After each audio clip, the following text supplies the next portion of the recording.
"Daddy, I'm sorry, I'm so cold." These were the last words of an 8-year-old boy, trembling on a freezing garage floor, his breath visible in the icy air. His cries for help were met not with comfort, but with cruelty. What followed was a series of events so harrowing, so inhumane, that it would leave an entire community shattered. Before we dive into the details of this case, and others like it, please be warned. The stories we're about to share are deeply disturbing. They expose the darkest corners of humanity, where those sworn to protect and serve instead became the very monsters they were meant to shield us from. Viewer discretion is strongly advised. To our new viewers, welcome. We're so glad you're here. Please take a moment to subscribe and let us know in the comments where you're watching from. And to our incredible community of subscribers, your likes, shares, and comments have not only helped this channel grow, but have also played a vital role in spreading awareness about these cases. We are deeply grateful for your support. Case 1. Cuts deserve a new trial. The former Canton police officer was convicted of killing his pregnant girlfriend Jessie Davis and their unborn child back in 2008. Bobby Lee Cutts Jr. Bobby Lee Cutts Jr. was born on May 21, 1977, in Canton, Ohio. Raised in a working-class family, Cutts was known for his athleticism and charm. He attended Glen Oak High School, where he excelled in sports and was well-liked by his peers. After high school, Cutts pursued a career in law enforcement, joining the Canton Police Department. By all accounts, he appeared to be a dedicated officer and a family man. However, beneath the surface, there were troubling signs. Cutts was married, but estranged from his wife, and he had a history of tumultuous relationships. He fathered multiple children with different women, including Jessie Davis, a 26-year-old woman who was 9 months pregnant with their second child at the time of her disappearance. Friends and family later described Cutts as controlling and manipulative, traits that would play a significant role in the events that unfolded. On June 14, 2007, Jessie Davis was last seen alive. She had spent the day shopping and preparing for the arrival of her baby girl, whom she planned to name Chloe. The next day, Jessie's mother, Patricia Porter, went to her daughter's home after failing to reach her. What she found was deeply unsettling. Jessie's 2-year-old son Blake was home alone wearing a soiled diaper. The house was in disarray, with bleach spilled on the floor and furniture overturned. Blake's words sent chills down Patricia's spine. "Mommy broke the table, and Mommy's in the rug." Jessie was nowhere to be found. The community rallied to search for Jessie, with thousands of volunteers combing the area. The case quickly gained national attention, and the pressure mounted on Bobby Cutts Jr., who was the father of Jessie's unborn child. Initially, Cutts denied any involvement in Jessie's disappearance. He appeared distraught in interviews, even shedding tears as he pleaded for her safe return. However, investigators were skeptical. 9 days after Jessie went missing, Cutts led authorities to her body, which was found in a wooded area in Summit County, Ohio. Jessie's body was wrapped in a comforter, and her unborn child had also perished. Cutts claimed that Jessie's death was an accident. He testified that during an argument, he had struck her in the throat with his elbow, causing her to collapse. Panicked, he said he tried to resuscitate her, but ultimately decided to hide her body. The trial began on February 4, 2008, and the prosecution painted a damning picture of Cutts. They argued that he had killed Jessie to avoid the financial burden of another child and to maintain his image as a police officer. The jury found Cutts guilty of the murder of Jessie Davis and the aggravated murder of her unborn child. He was also convicted of related charges, including aggravated burglary and child endangerment. On February 27, 2008, Cutts was sentenced to life in prison without the possibility of parole for 57 years. The judge emphasized the betrayal of trust inherent in Cutts's role as a police officer. The case of Bobby Lee Cutts Jr. left a lasting impact on the community and the nation. Jessie Davis's family was devastated, but they found solace in the support of their community and the justice system. Jessie's son, Blake, was raised by his grandmother, Patricia Porter, who described the emotional toll of explaining his mother's death to him. The Canton Police Department faced scrutiny for their handling of the case and the behavior of one of their own. The case also sparked conversations about domestic violence and the importance of recognizing warning signs in relationships. As of 2025, Bobby Lee Cutts Jr. remains incarcerated, serving his sentence in an Ohio state prison. He will not be eligible for parole until he is 87 years old. Case 2. A former police officer who is a convicted rapist will not have his case retried. An appeals court has upheld the sentence for former Oklahoma City Officer Daniel Holtzclaw. He's in prison for the rest of his life for sexually assaulting and raping women while on duty. Daniel Holtzclaw. Daniel Ken Holtzclaw was born on December 10, 1986 in Guam to a Japanese mother and a white American father. His father, Eric Holtzclaw, was a lieutenant in the Enid, Oklahoma Police Department, and Daniel seemed destined to follow in his footsteps. Holtzclaw grew up in Enid, Oklahoma, where he excelled in sports, particularly football. He set a school record for tackles in a single game and went on to play as a linebacker at Eastern Michigan University, where he earned a degree in criminal justice. After failing to make it into the NFL, he joined the Oklahoma City Police Department in 2010. On the surface, Holtzclaw appeared to be a model officer, dedicated, disciplined, and ambitious.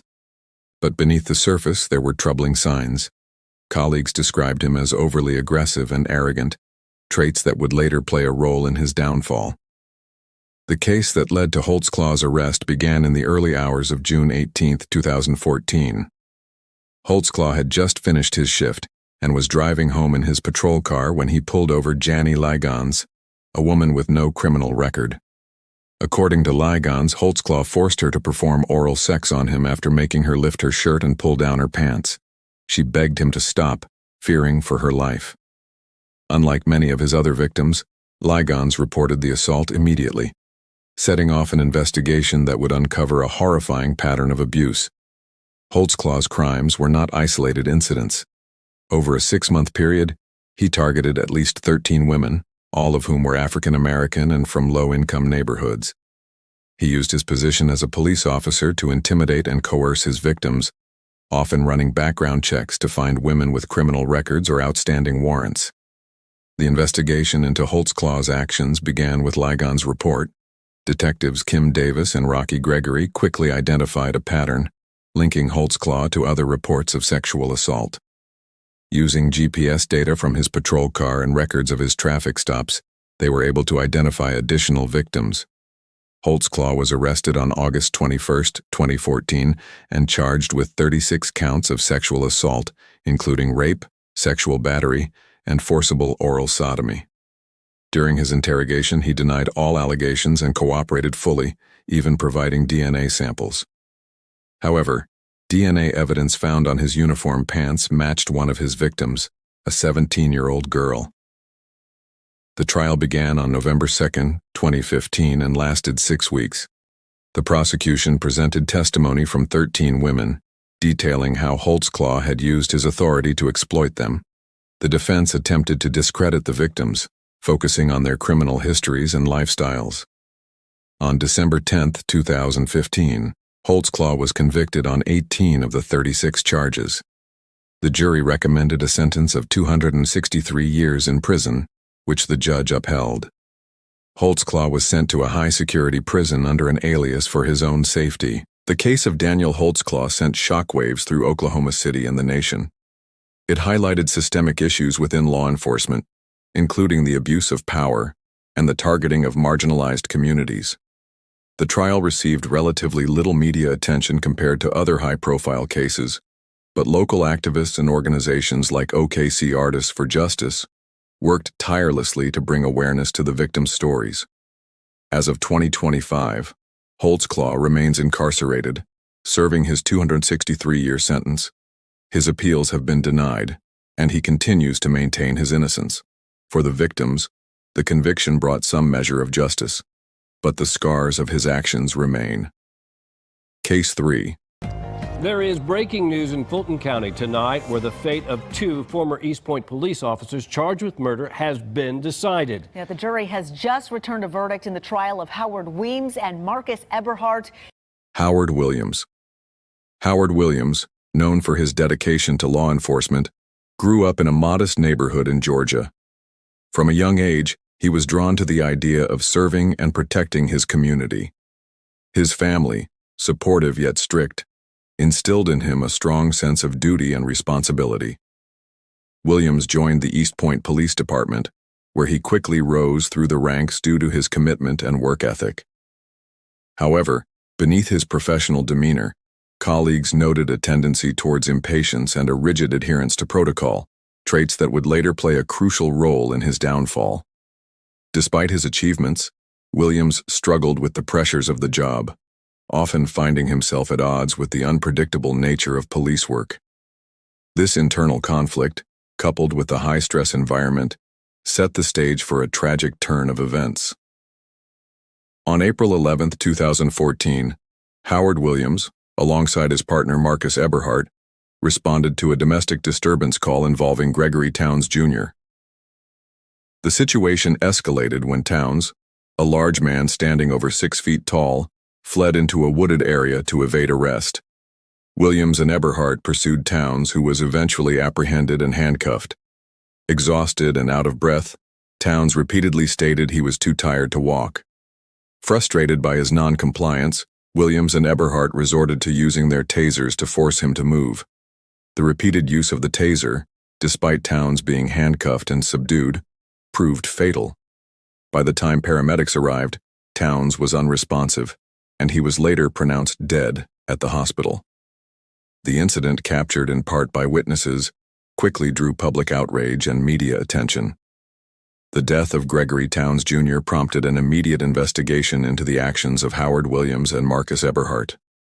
The use of excessive force, particularly on a restrained individual, became the focal point of the inquiry. During the trial, prosecutors argued that Williams and Eberhardt had violated police protocols by using tasers on a handcuffed suspect without just cause.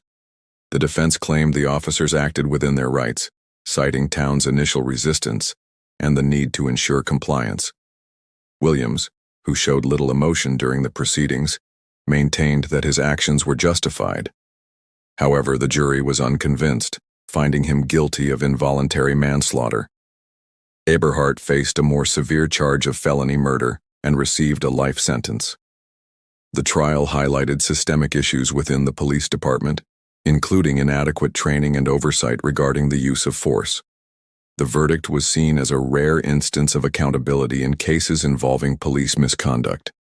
The conviction of Howard Williams and Marcus Eberhardt sent shockwaves through the community, sparking debates about police practices and the use of force. Activists and community leaders called for reforms, demanding greater transparency and accountability from law enforcement agencies. Williams, now serving his sentence, has largely remained out of the public eye. His case continues to be a point of reference in discussions about police conduct and the need for comprehensive training programs. The family of Gregory Towns Jr. has been vocal in their pursuit of justice, using their platform to advocate for change and prevent similar tragedies. The case remains a somber reminder of the consequences of unchecked authority and the importance of safeguarding human rights. Case 4. Marcus Eberhardt. Marcus LeCarl Eberhardt was a former sergeant with the East Point Police Department in Georgia. Born and raised in a working-class neighborhood, Eberhardt's early life was marked by discipline and a strong sense of duty. He joined the police force in 2001, quickly rising through the ranks due to his dedication and adherence to protocol. Eberhardt was known among his peers as a by-the-book officer, someone who rarely questioned authority and expected the same from those under his command. However, his career was not without controversy. Over the years, he faced multiple complaints regarding excessive use of force, though none resulted in significant disciplinary action. By 2014, Eberhardt had been with the department for over a decade.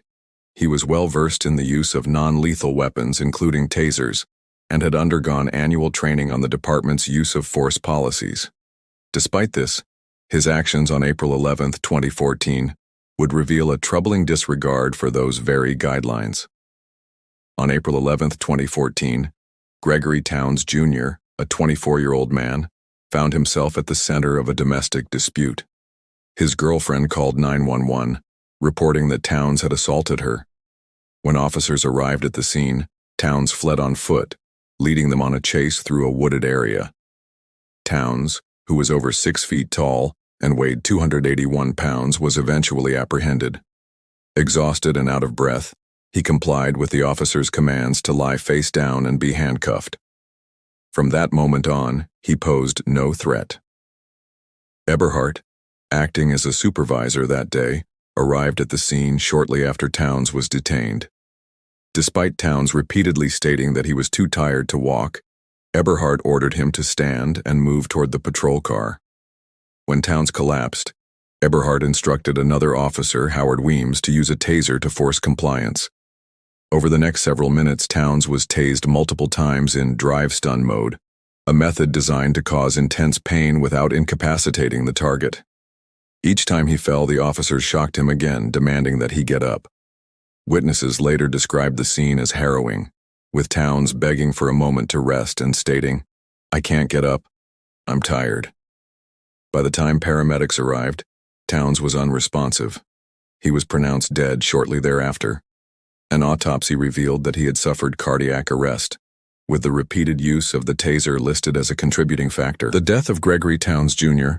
sparked outrage in the community, leading to an internal investigation by the East Point Police Department. The use of force policy explicitly prohibited the use of tasers on handcuffed individuals unless there were exigent circumstances. In this case, none existed. Eberhardt and Weems were both charged with felony murder, aggravated assault, and violation of their oaths of office. During the trial, prosecutors argued that the officers had acted with reckless disregard for Towns' life, using excessive force on a man who was clearly incapacitated. The defense claimed that the officers had followed protocol and that Towns' death was an unfortunate accident. They pointed to his size and physical condition, suggesting that his health issues rather than the tasers were the primary cause of his death. However, expert medical testimony refuted this claim, stating that the repeated electrical shocks had directly contributed to Towns' cardiac arrest. The jury was shown body camera footage and heard testimony from witnesses, including neighbors who had seen the incident unfold. In December 2016, Marcus Eberhardt was convicted of felony murder and sentenced to life in prison. Howard Weems, who had followed Eberhardt's orders, received a lesser sentence of 5 years in prison for involuntary manslaughter. The death of Gregory Towns Jr. and the subsequent convictions of Eberhardt and Weems sent shockwaves through the East Point community. Protests erupted, with activists calling for greater accountability and transparency in law enforcement. The case highlighted the dangers of excessive force and the misuse of non-lethal weapons like tasers. It also raised questions about the culture within police departments, where following orders is often prioritized over ethical decision-making. Eberhardt, now serving a life sentence, has maintained his innocence, claiming that he was simply doing his job. However, his actions that day have left a lasting stain on his career and a legacy of pain for Towns's family. For the Towns family, the loss of Gregory was devastating. They have since become advocates for police reform, working to ensure that no other family has to endure the same tragedy. Case 5. Matthew Kinne. Matthew Kinne was a seasoned police officer with the Madison Police Department in Wisconsin. Known for his professionalism, Kinne had served in law enforcement for over a decade. However, his career was not without controversy. In 2007, Kinne was involved in another fatal shooting, where he killed a man holding a pellet gun. The incident was ruled a suicide by cop, and Kinne was commended for his actions. Tony Robinson, the victim in this case, was a 19-year-old biracial man with a bright smile and a troubled past. Raised in Madison, Wisconsin, Tony had a loving family but struggled with behavioral issues and substance abuse. In 2014, he was convicted of armed robbery after participating in a home invasion. Despite his challenges, Tony was described by friends and family as kind-hearted and full of potential. On March 6, 2015, Tony Robinson was reportedly acting erratically. Witnesses described him as yelling, jumping in front of cars, and behaving in a way that suggested he was under the influence of drugs. Concerned friends called the police, hoping to get him help. Officer Matthew Kinne responded to the call at around 6:30 p.m. The reports indicated that Tony had assaulted someone in an apartment and was a potential threat. Kinne arrived at the scene and entered the building through an open side porch door. What happened next remains a point of contention. According to Kinne, he heard a commotion upstairs and believed Tony was attacking someone. He climbed the stairs and encountered Tony at the top. Kinne claimed that Tony punched him in the head, causing a concussion. Fearing for his life and believing Tony might take his weapon, Kinne fired his gun. Tony was struck by 7 bullets at close range. He fell down the stairs where he lay motionless. Witnesses and physical evidence later contradicted some of Kinne's claims, raising questions about the necessity of the shooting. The Wisconsin Department of Justice launched an investigation into the shooting, as required by state law. Autopsy results revealed that Tony had ingested Xanax, psilocybin mushrooms, and THC, which likely contributed to his erratic behavior. Kinne's account of the events was scrutinized. Witnesses reported that Tony was unarmed and did not pose an immediate threat. Physical evidence showed that all bullet casings were found at the bottom of the stairs, suggesting that Kinne fired as Tony was falling or already on the ground. Despite these inconsistencies, Dane County District Attorney Ismael Ozan announced on May 12, 2015, that Kinne would not face criminal charges. The shooting was deemed a lawful use of deadly police force. The decision sparked outrage. Tony's family and community members accused the justice system of protecting law enforcement at the expense of accountability. Protests erupted across Madison, with demonstrators chanting Black Lives Matter and demanding justice for Tony. In 2017, Tony's mother, Andrea Irwin, accepted a $335 million settlement from the city to resolve a civil rights lawsuit. While the settlement provided some financial relief, it did little to ease the pain of losing her son. The death of Tony Robinson became a flashpoint in the national conversation about police violence and racial injustice. His name was added to the growing list of unarmed black men killed by law enforcement, fueling the Black Lives Matter movement. For Officer Matthew Kinne, the shooting marked the second fatal incident of his career. While he was cleared of criminal wrongdoing, the case left a lasting stain on his reputation. Critics questioned whether someone with a history of using lethal force should remain in law enforcement. The community of Madison was left grappling with the aftermath of the tragedy. Protests and vigils highlighted the deep divisions between law enforcement and the communities they serve. Tony's family continues to advocate for police reform, hoping to prevent similar tragedies in the future. Case 6. Sentenced a former LAPD officer to 40 years to life. Henry Solis. Henry Solis was born in 1987 and grew up in Lancaster, California. Raised in a working-class family, Solis was described as disciplined and ambitious. He joined the U.S. Marine Corps after high school, serving a tour in Iraq in 2007.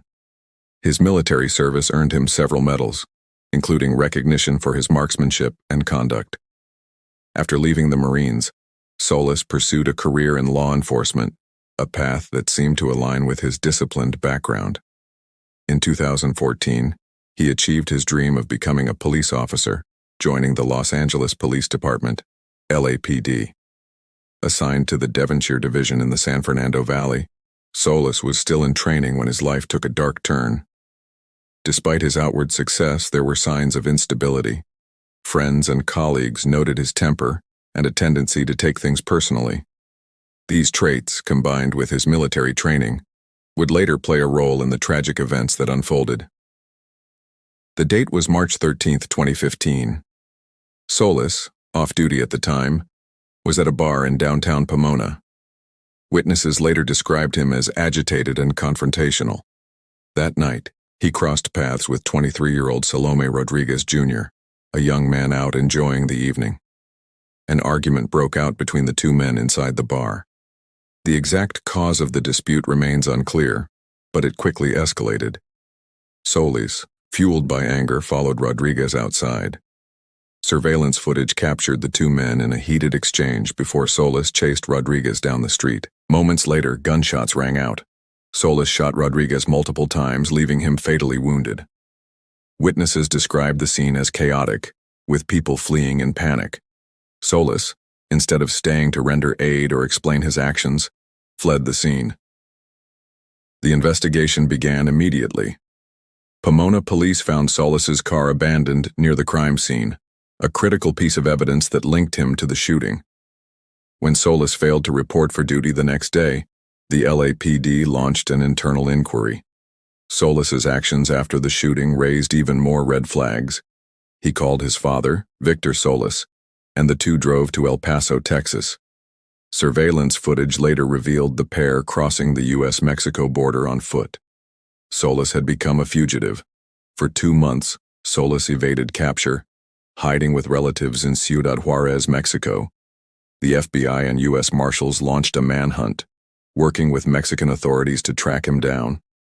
On May 26, 2015, Solis was arrested in Juarez and extradited to the United States. During his trial, Solis's defense argued that the shooting was an act of self-defense, claiming that Rodriguez had provoked the altercation. However, prosecutors presented damning evidence, including surveillance footage and witness testimonies, that painted a different picture. On February 5, 2020, a jury convicted Solis of second-degree murder. The court also found that he had personally discharged a firearm during the crime. On March 11, 2020, Solis was sentenced to 40 years to life in prison. The case of Henry Solis sent shockwaves through the LAPD and the community. As a rookie officer, Solis represented the promise of a new generation of law enforcement. His actions, however, became a symbol of betrayal and abuse of power. The family of Salome Rodriguez Jr. expressed both relief and sorrow at the verdict.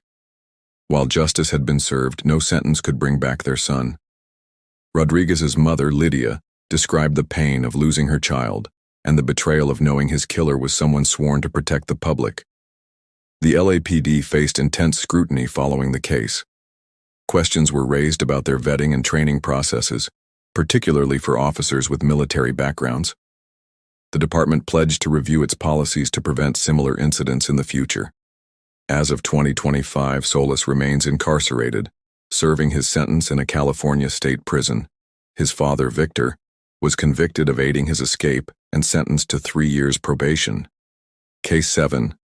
Yeah, inconsistencies. In fact, investigators have said blatantly that Numan Raja lied to them as he was giving this statement. The shooting happened right here, right near the off-ramp of I-95 onto PGA Boulevard. And you can see this memorial has been sitting here almost since the day of the shooting. It's about 2.5 years. October of 2015. And this is the first time we're hearing from Numan Raja, his own words, his own version of what happened. Let me go ahead and show you some of that video right now because we just obtained a copy of Raja's interview with police.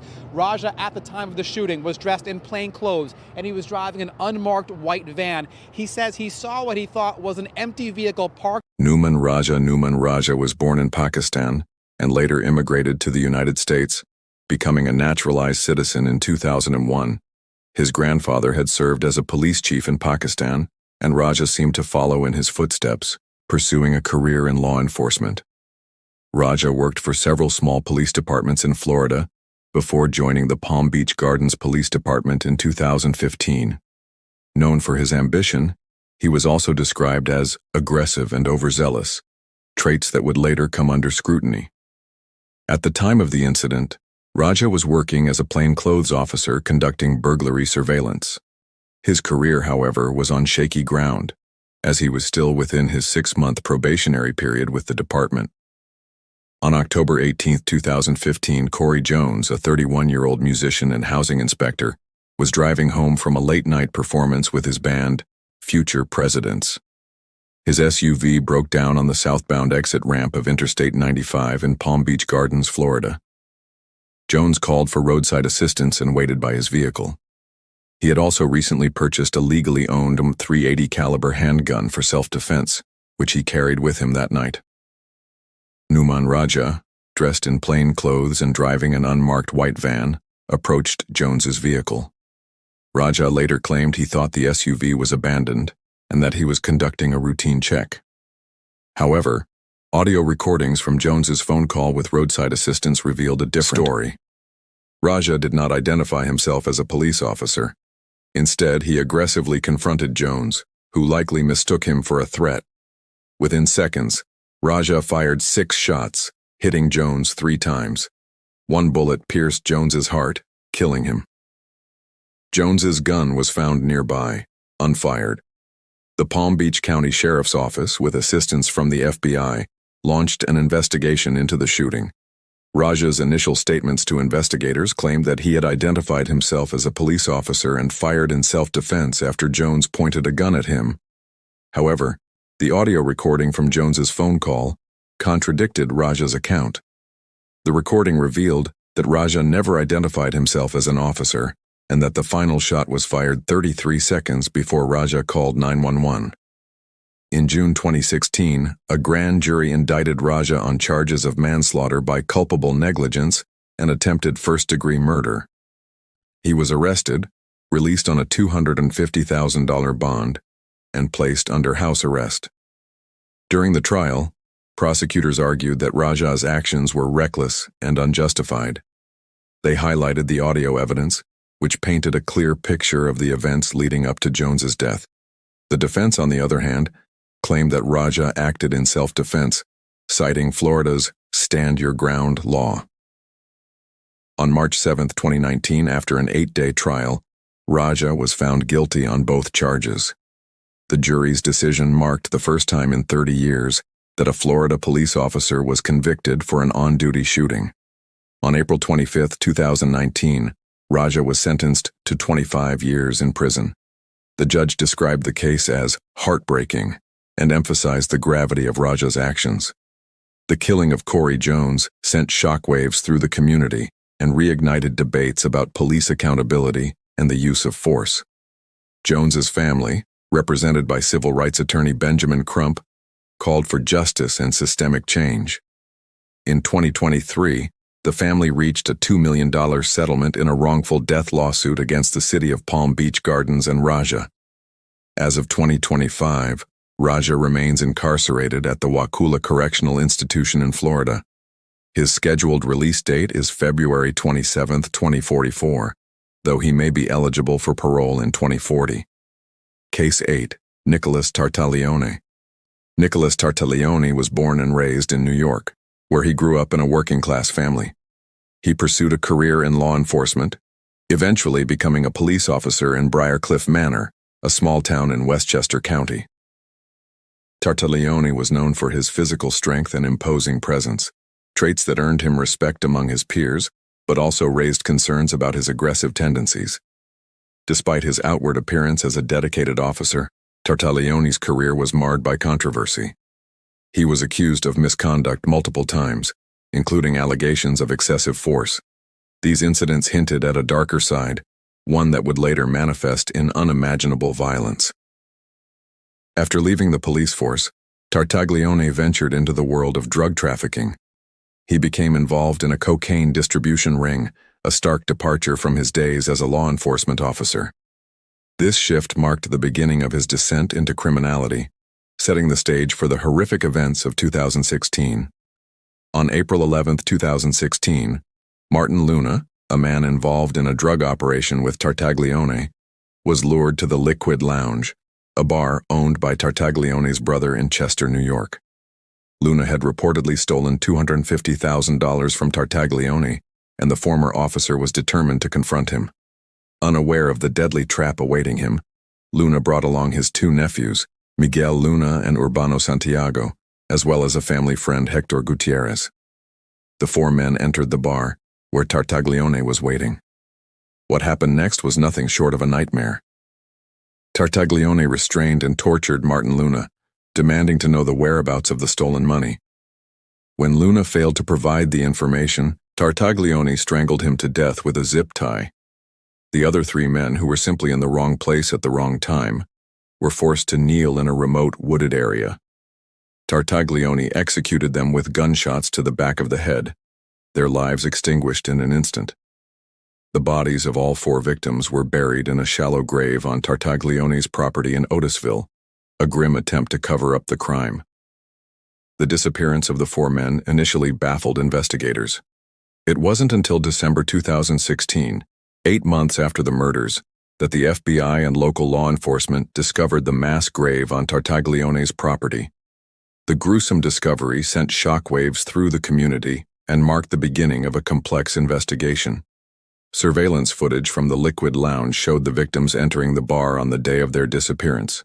Additional evidence, including cell phone records and witness testimonies, linked Tartaglione to the crime. Tartaglione was arrested and charged with multiple counts of murder, kidnapping, and drug conspiracy. During the trial, prosecutors painted a chilling picture of a man who had betrayed his oath as a police officer and committed heinous acts of violence. The defense attempted to cast doubt on the evidence, but the overwhelming weight of the prosecution's case left little room for doubt. Tartaglione showed no remorse during the proceedings, maintaining his innocence despite the damning evidence against him. In 2023, Tartaglione was convicted on all charges. The judge described him as a monster and sentenced him to 4 consecutive life terms without the possibility of parole. The sentence reflected the gravity of his crimes and the pain inflicted on the victims' families. The case of Nicholas Tartaglione sent shockwaves through the law enforcement community and the public at large. It highlighted the devastating consequences of corruption and the betrayal of public trust. For the families of the victims, the conviction brought some measure of closure, but the scars of their loss remain. The community of Chester, New York, continues to grapple with the horror of the events that unfolded in their midst. As of 2025, Tartaglione remains incarcerated, serving his life sentences in a federal prison. His appeals have been denied, and he is unlikely to ever see the outside world again. Case 9. Former Balch Springs police officer accused of murder took the stand this morning in his own defense. Fox 4's Sean Rabb has been following the trial of Roy Oliver. Roy Oliver. Roy Oliver was born and raised in Texas. He joined the Balch Springs Police Department in 2011, where he served for 6 years before the events that would change his life, and the lives of many others, forever. Oliver's career as a police officer was marked by a history of complaints and disciplinary actions. In one instance, he was suspended for anger management issues after an altercation with a motorist. Despite these red flags, he continued to serve in law enforcement, a role that would ultimately place him at the center of a national tragedy. On the night of April 29, 2017, officers including Roy Oliver responded to a 911 call reporting underage drinking at a house party. The scene was chaotic, with partygoers fleeing after hearing what they believed to be gunshots. Jordan Edwards, a 15-year-old high school freshman, was among the teenagers at the party. He and his friends decided to leave, hoping to avoid any trouble. Jordan's 16-year-old brother was driving the car, with Jordan sitting in the front passenger seat. As the car began to drive away, Oliver fired 3 rifle rounds into the vehicle, striking Jordan in the back of the head. The car was moving away from the officers, not toward them, as initially claimed by Oliver. Body camera footage later revealed that Oliver's account of the events was false. Jordan Edwards was pronounced dead at a local hospital. His death sent shockwaves through the community and the nation, sparking outrage and calls for justice. The investigation into Jordan's death revealed a series of troubling details. Body camera footage contradicted Oliver's claim that the car was moving aggressively toward the officers. Instead, it showed the vehicle driving away, posing no threat. Oliver was fired from the Balch Springs Police Department on May 2, 2017, just days after the shooting. On May 5th, he was charged with murder and arrested. He posted a $300,000 bond and was released shortly after. The trial began in August 2018, and the evidence against Oliver was overwhelming. Prosecutors argued that his actions were reckless and unjustified, while the defense claimed he acted out of fear for his partner's safety. After 15 hours of deliberation, the jury found Oliver guilty of murder. The following day, he was sentenced to 15 years in prison. Prosecutors had sought a minimum sentence of 60 years, but the jury opted for a shorter term. Jordan Edwards' death became a symbol of the ongoing struggle for police accountability and justice for victims of police violence. His family, devastated by the loss, described him as a bright, kind-hearted teenager who loved football and had dreams of making a difference in the world. The case sparked widespread outrage and protests, with many calling for systemic changes in law enforcement.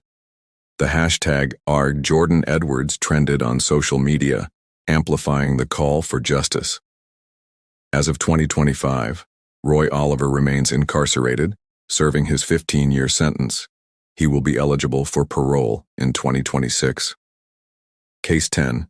Aaron Dean is now in custody again as he awaits his punishment phase of his trial. Hello, I'm Steve Eager. Hello, everybody. I'm Heather Hayes. The former Fort Worth police officer was convicted of manslaughter after 2 days of jury deliberations. Aaron Dean. Aaron Dean was born and raised in Fort Worth, Texas. He grew up in a middle-class family where discipline and hard work were emphasized. Dean was described as quiet and reserved, with a strong interest in law enforcement from a young age. After graduating from high school, Dean pursued a degree in physics at the University of Texas at Arlington, but later shifted his focus to law enforcement. He joined the Fort Worth Police Department in 2017, fulfilling a lifelong dream. Dean's colleagues described him as diligent but inexperienced. He had a reputation for being overly cautious, a trait that some saw as a lack of confidence.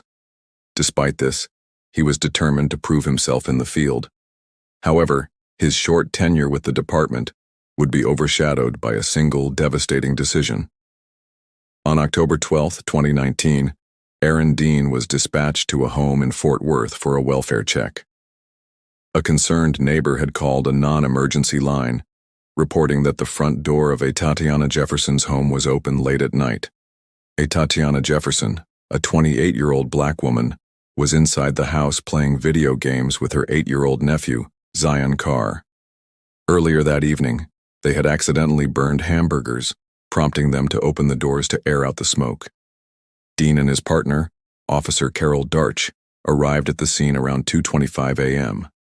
Instead of announcing their presence, they quietly approached the house, believing it might be a burglary in progress.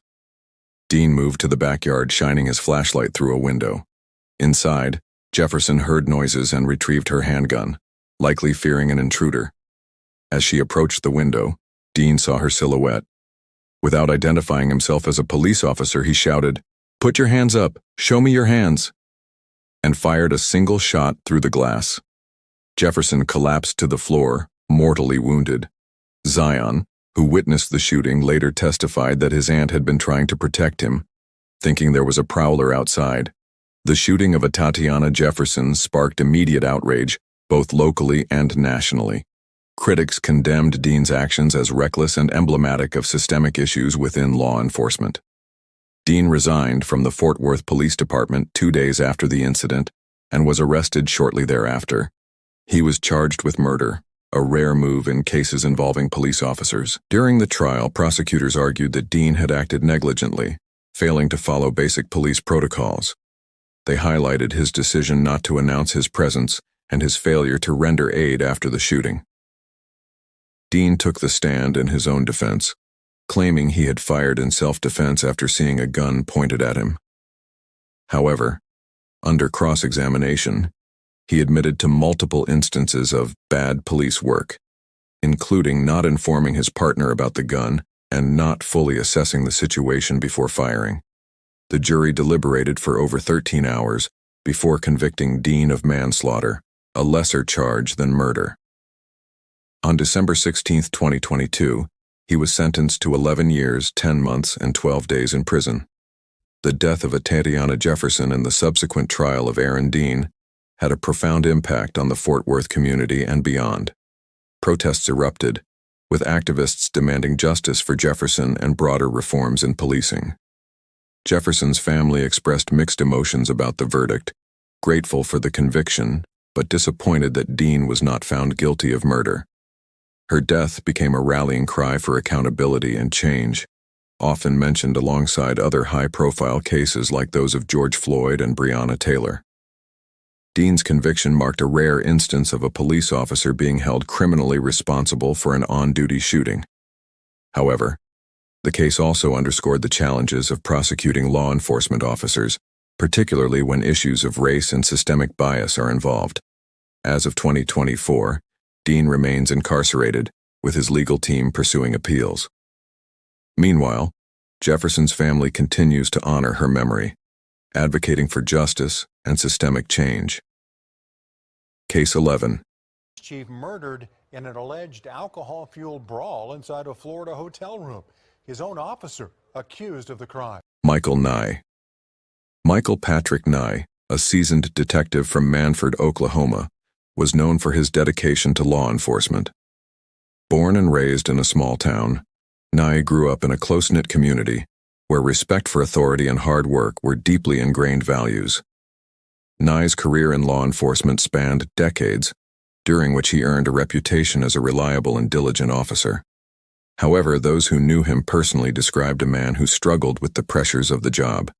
The weight of his responsibilities, coupled with the emotional toll of police work, often left him battling stress and seeking solace in alcohol. Despite his professional accomplishments, Nye's personal life was marked by challenges. Friends and colleagues noted his tendency to internalize his struggles, a trait that would later play a pivotal role in the events that unfolded. On November 10, 2019, Michael Nye and his boss, Manford Police Chief Lucky Miller, traveled to Pensacola Beach, Florida, to attend a law enforcement conference on death investigations. The trip was meant to be a professional development opportunity, but it quickly took a dark turn. The two men checked into room 527 at the Hilton Pensacola Beach Hotel. That evening, they began drinking heavily while watching a football game. Witnesses later described hearing loud noises and what sounded like a heated argument coming from their room. As the night progressed, the situation escalated. Hotel guests reported hearing thuds, shouting, and what one witness described as animalistic noises. Security was eventually called to the room after multiple noise complaints. When a security guard entered room 527, he found Nye sitting on top of Miller, who was unconscious and unresponsive. The two men were wedged between the bed and the wall. Miller had sustained multiple blunt force injuries to his head and showed signs of strangulation. Despite efforts to revive him, he was pronounced dead at the scene. The death of Lucky Miller sent shockwaves through the law enforcement community. Nye was immediately taken into custody, and an investigation was launched by the Escambia County Sheriff's Office. During the trial, prosecutors argued that Nye had killed Miller in a fit of drunken rage. Forensic evidence revealed that Miller had suffered 5 blunt force injuries to his head and signs of asphyxiation. Witnesses testified about the loud and chaotic noises coming from the room, with one recalling hearing Miller plead, "Stop it, Mike." Nye's defense team painted a different picture, suggesting that the incident was a tragic accident fueled by alcohol. They argued that the two men, both heavily intoxicated, had been engaged in drunken foolishness that spiraled out of control. The defense posited that Nye may have accidentally fallen on Miller, causing his injuries. Nye chose not to testify in his own defense, leaving the jury to deliberate based on the evidence presented. After 2 hours of deliberation, the jury found him guilty of second-degree murder. The conviction of Michael Nye marked the end of a tragic chapter for the Manford Police Department and the families involved. Nye faced a maximum sentence of life in prison, with his sentencing hearing scheduled for April 29, 2021. The case highlighted the devastating consequences of unchecked emotions and substance abuse, particularly within high-stress professions like law enforcement. It also served as a sobering reminder of the human vulnerabilities that exist behind the badge. For the family of Lucky Miller, the loss was immeasurable. A beloved husband and father, Miller's death left a void that could never be filled. His legacy, however, lives on through the memories of those who knew and loved him. As for Nye, his once promising career in law enforcement ended in disgrace. The man who had dedicated his life to upholding the law now found himself on the other side of the justice system, a cautionary tale of how quickly life can unravel. Case 12. Tonight, the new attorney for an NYPD cop charged in the murder of his son is calling the incident a tragic accident. He also says Michael Valva is emotionally distraught and on suicide watch. CBS 2's Jennifer McLogan reports from Riverhead. Michael Valva. Michael Valva was a 43-year-old NYPD transit officer, a man who had sworn to protect and serve. On the surface, he appeared to be a dedicated father of 3 boys, including Thomas and his older brother Anthony, both of whom were on the autism spectrum. But behind closed doors, the reality was far darker. After a contentious divorce, Valva gained custody of his sons in 2017. The boys moved into the Long Island home of Valva's fiancée, Angela Polina, a woman described as controlling and demanding. From the beginning, the boys were subjected to harsh punishments for their incontinence issues, a symptom of their autism. Polina reportedly despised the children, and Valva, desperate to maintain his relationship with her, allowed the abuse to escalate. Teachers and school staff noticed the signs. Thomas and Anthony often arrived at school hungry, bruised, and wearing urine-soaked clothes. They scavenged for food from the trash and ate crumbs off the floor. Despite multiple reports to Child Protective Services, the system failed to intervene. January 17, 2020, began like any other day in the Valva household, a day of cruelty and neglect. The night before, Thomas and Anthony had been forced to sleep in the garage as punishment for soiling themselves. The garage had no heat, no blankets, and no mattresses. That morning, Thomas, weak and disoriented, soiled himself again. Enraged, Valva dragged him outside and hosed him down with freezing water from a garden spigot. Surveillance footage captured the horrifying scene. Thomas collapsing repeatedly as his father screamed at him to get up. By the time Valva finally called 911, nearly an hour had passed. He claimed Thomas had fallen while running to catch the school bus, but paramedics found the boy unresponsive, with a body temperature of just 76 degrees, severe hypothermia. Despite their efforts, Thomas was pronounced dead at the hospital. The investigation quickly unraveled the truth. Surveillance footage from the home revealed the extent of the abuse. Prosecutors described the Valva Polina household as a house of horrors, where the boys were routinely beaten, starved, and forced to sleep in the freezing garage. During the trial, Valva's defense argued that Thomas's death was a tragic accident, claiming he had no intention of harming his son. They attempted to shift the blame onto Polina, portraying her as the mastermind behind the abuse. But the evidence was damning. Text messages between Valva and Polina showed their callous disregard for the boy's suffering. In one message, Polina complained about the boy's incontinence, to which Valva replied, "If only he had a bathroom." Surveillance footage captured Valva berating Thomas even as the boy lay dying, saying, "I'm suffocating him, is what I'm doing." In November 2022, after a 5-week trial, Valva was convicted of second-degree murder and 4 counts of endangering the welfare of a child. He was sentenced to 25 years to life in prison. Polina was also convicted and received the same sentence. Thomas's death sent shockwaves through the community and sparked outrage over the failures of the child welfare system. His mother, Justina Zubko Valva, fought tirelessly to bring attention to the abuse her sons endured and to hold those responsible accountable. As of April 2025, Michael Valva has served just over 2 years of his sentence. He remains incarcerated in a New York State correctional facility with his earliest parole eligibility in 2047. Case 13. Earlier this afternoon, the Minneapolis City Council approving 2 separate use of force settlements, both involving former Minneapolis police officer Derek Chauvin. 2 people sued, saying Chauvin pressed his knee into their necks years before killing George Floyd. Derek Chauvin. Derek Michael Chauvin was born in 1976 in West St. Paul, Minnesota. His father was a certified public accountant, and his mother was a homemaker. When Chauvin was 7 years old, his parents divorced, sharing joint custody of him. Chauvin's early life was unremarkable, marked by a quiet demeanor and a lack of academic success. He dropped out of high school, but later earned a GED. He pursued a certificate in food preparation and worked as a cook at McDonald's and a buffet restaurant.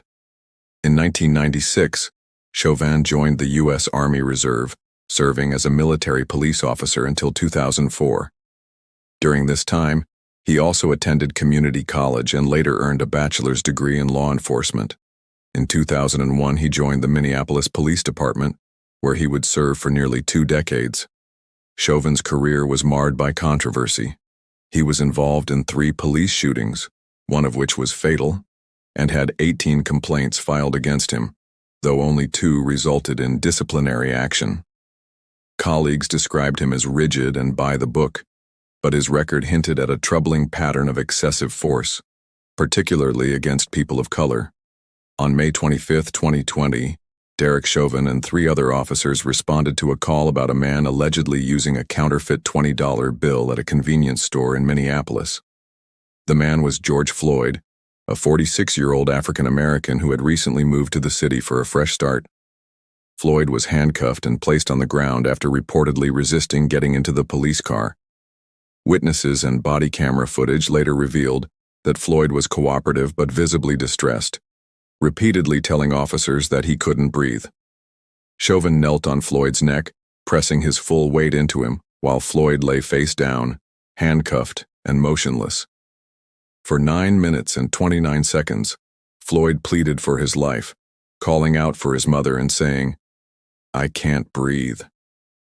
Bystanders begged Chauvin to stop, but he remained unmoved, even as Floyd lost consciousness. The scene was captured on video by a bystander, Darnella Frazier, whose footage would become a catalyst for global protests. Floyd was pronounced dead shortly after being taken to the hospital. The video of George Floyd's death sparked immediate outrage, leading to protests in Minneapolis that quickly spread across the United States and the world. The incident became a symbol of systemic racism and police brutality, fueling the Black Lives Matter movement. Derek Chauvin was arrested on May 29, 2020, and charged with second-degree unintentional murder, third-degree murder, and second-degree manslaughter. The trial began in March 2021 and was one of the most closely watched legal proceedings in recent history. Prosecutors argued that Chauvin's actions were a gross abuse of power and a clear violation of police protocol. They presented compelling evidence, including the bystander video, body camera footage, and testimony from medical experts who confirmed that Floyd died from asphyxiation caused by Chauvin's knee. The defense claimed that Floyd's death was due to underlying health conditions and drug use, not Chauvin's actions. However, this argument was widely criticized and contradicted by the evidence. On April 20, 2021, after 10 hours of deliberation, the jury found Chauvin guilty on all charges. He was sentenced to 22.5 years in prison for the state charges, and later received a 21-year federal sentence for violating Floyd's civil rights. The sentences are being served concurrently, with a projected release date in 2037. The murder of George Floyd and Derek Chauvin's conviction marked a turning point in the fight against police brutality. Floyd's death led to widespread protests, policy changes, and calls for police reform. The George Floyd Justice in Policing Act was introduced in Congress, aiming to increase accountability and transparency in law enforcement, though it has yet to pass into law. Chauvin's actions also brought scrutiny to his past. In 2022, he pleaded guilty to federal charges of using excessive force in a separate 2017 incident involving a 14-year-old boy. The city of Minneapolis settled multiple lawsuits related to Chauvin's misconduct, paying millions to victims. In November 2023, Chauvin was stabbed 22 times by a fellow inmate at a federal prison in Arizona. He survived the attack and was transferred to a different facility in Texas, where he continues to serve his sentence under heightened security. For George Floyd's family, the pain of his loss remains immeasurable. They have used their platform to advocate for justice and systemic change, ensuring that Floyd's legacy lives on. Case 14. Wayne Couzens. Wayne Couzens was born on December 20, 1972, in Dover, Kent, England. He grew up in a seemingly ordinary family and attended Castlemount School. After completing his GCSEs, he worked as a mechanic in his family's garage. In 2002, he enlisted in the Territorial Army, but was discharged 4 years later for failing to meet training obligations. Couzens' early life showed no overt signs of the darkness that would later define him, but cracks began to appear as he transitioned into adulthood. He struggled with personal debt and exhibited troubling behavior, including a reported incident of indecent exposure in 2015. Despite these red flags, he joined the Civil Nuclear Constabulary in 2011 as an authorized firearms officer and later transferred to the Metropolitan Police in 2018. By 2020, Couzens was assigned to the Parliamentary and Diplomatic Protection Command, a prestigious role that gave him access to firearms and the authority to protect government officials. However, beneath the surface, he was a man with a history of predatory behavior, including multiple allegations of indecent exposure that were either ignored or poorly investigated. On the evening of March 3, 2021, Sarah Everard left a friend's house in Clapham, South London, and began her walk home to Brixton Hill. She spoke to her boyfriend on the phone for about 15 minutes, agreeing to meet him the next day. At 9:34 p.m., she was seen on CCTV walking along Poinders Road. Unbeknownst to Sarah, Wayne Couzens was patrolling the area in a rented white Vauxhall Crossland. He stopped her, showed his police warrant card, and handcuffed her under the pretense of arresting her for breaching COVID-19 guidelines. Witnesses later reported seeing the interaction but assumed it was a legitimate police operation. Couzens drove Sarah to Kent, where he transferred her to his personal car. Over the next few hours, he raped and strangled her using his police-issued belt. By 2:34 a.m., he was seen on CCTV purchasing drinks at a petrol station, his heinous crime already complete. He then drove to a wooded area near Ashford, where he burned Sarah's body inside a refrigerator before disposing of her remains in a pond. Sarah's disappearance sparked a massive search operation. Her boyfriend reported her missing the next day, and CCTV footage quickly identified Couzens' rented vehicle. On March 9, 2021, police arrested him at his home in Deal, Kent. During questioning, Couzens initially denied any involvement, claiming he was being blackmailed by a gang of Eastern Europeans. However, the evidence against him was overwhelming. CCTV footage, cell phone data, and forensic evidence all pointed to his guilt. On June 8, 2021, Couzens pleaded guilty to kidnapping and rape, and on July 9th, he admitted to Sarah's murder. During sentencing, the judge described his actions as devastating, tragic, and wholly brutal, emphasizing the abuse of his position as a police officer. On September 30, 2021, Couzens was sentenced to life imprisonment with a whole life order, meaning he will never be eligible for parole. Sarah Everard's murder sent shockwaves through the UK, sparking widespread outrage and a national conversation about women's safety and police accountability. Vigils were held across the country, including a controversial gathering at Clapham Common, where police clashed with mourners. An independent inquiry led by Lady Elish Angiolini revealed systemic failures within the police force, including missed opportunities to investigate Couzens' history of sexual misconduct. The report concluded that his crimes were not isolated incidents, but part of a pattern of predatory behavior that went unchecked for years. The stories we've shared today are a chilling reminder of the devastating consequences of corruption, abuse of power, and unchecked authority. These cases highlight the importance of accountability, justice, and the need for systemic reform to prevent such tragedies from happening again. If you found this video insightful, please consider subscribing to our channel for more in-depth true crime stories and investigations. Don't forget to hit the notification bell so you never miss an update. Your support helps us continue to shed light on these critical issues and honor the victims whose voices deserve to be heard. We'd love to hear your thoughts. What case shocked you the most? Let us know in the comments below.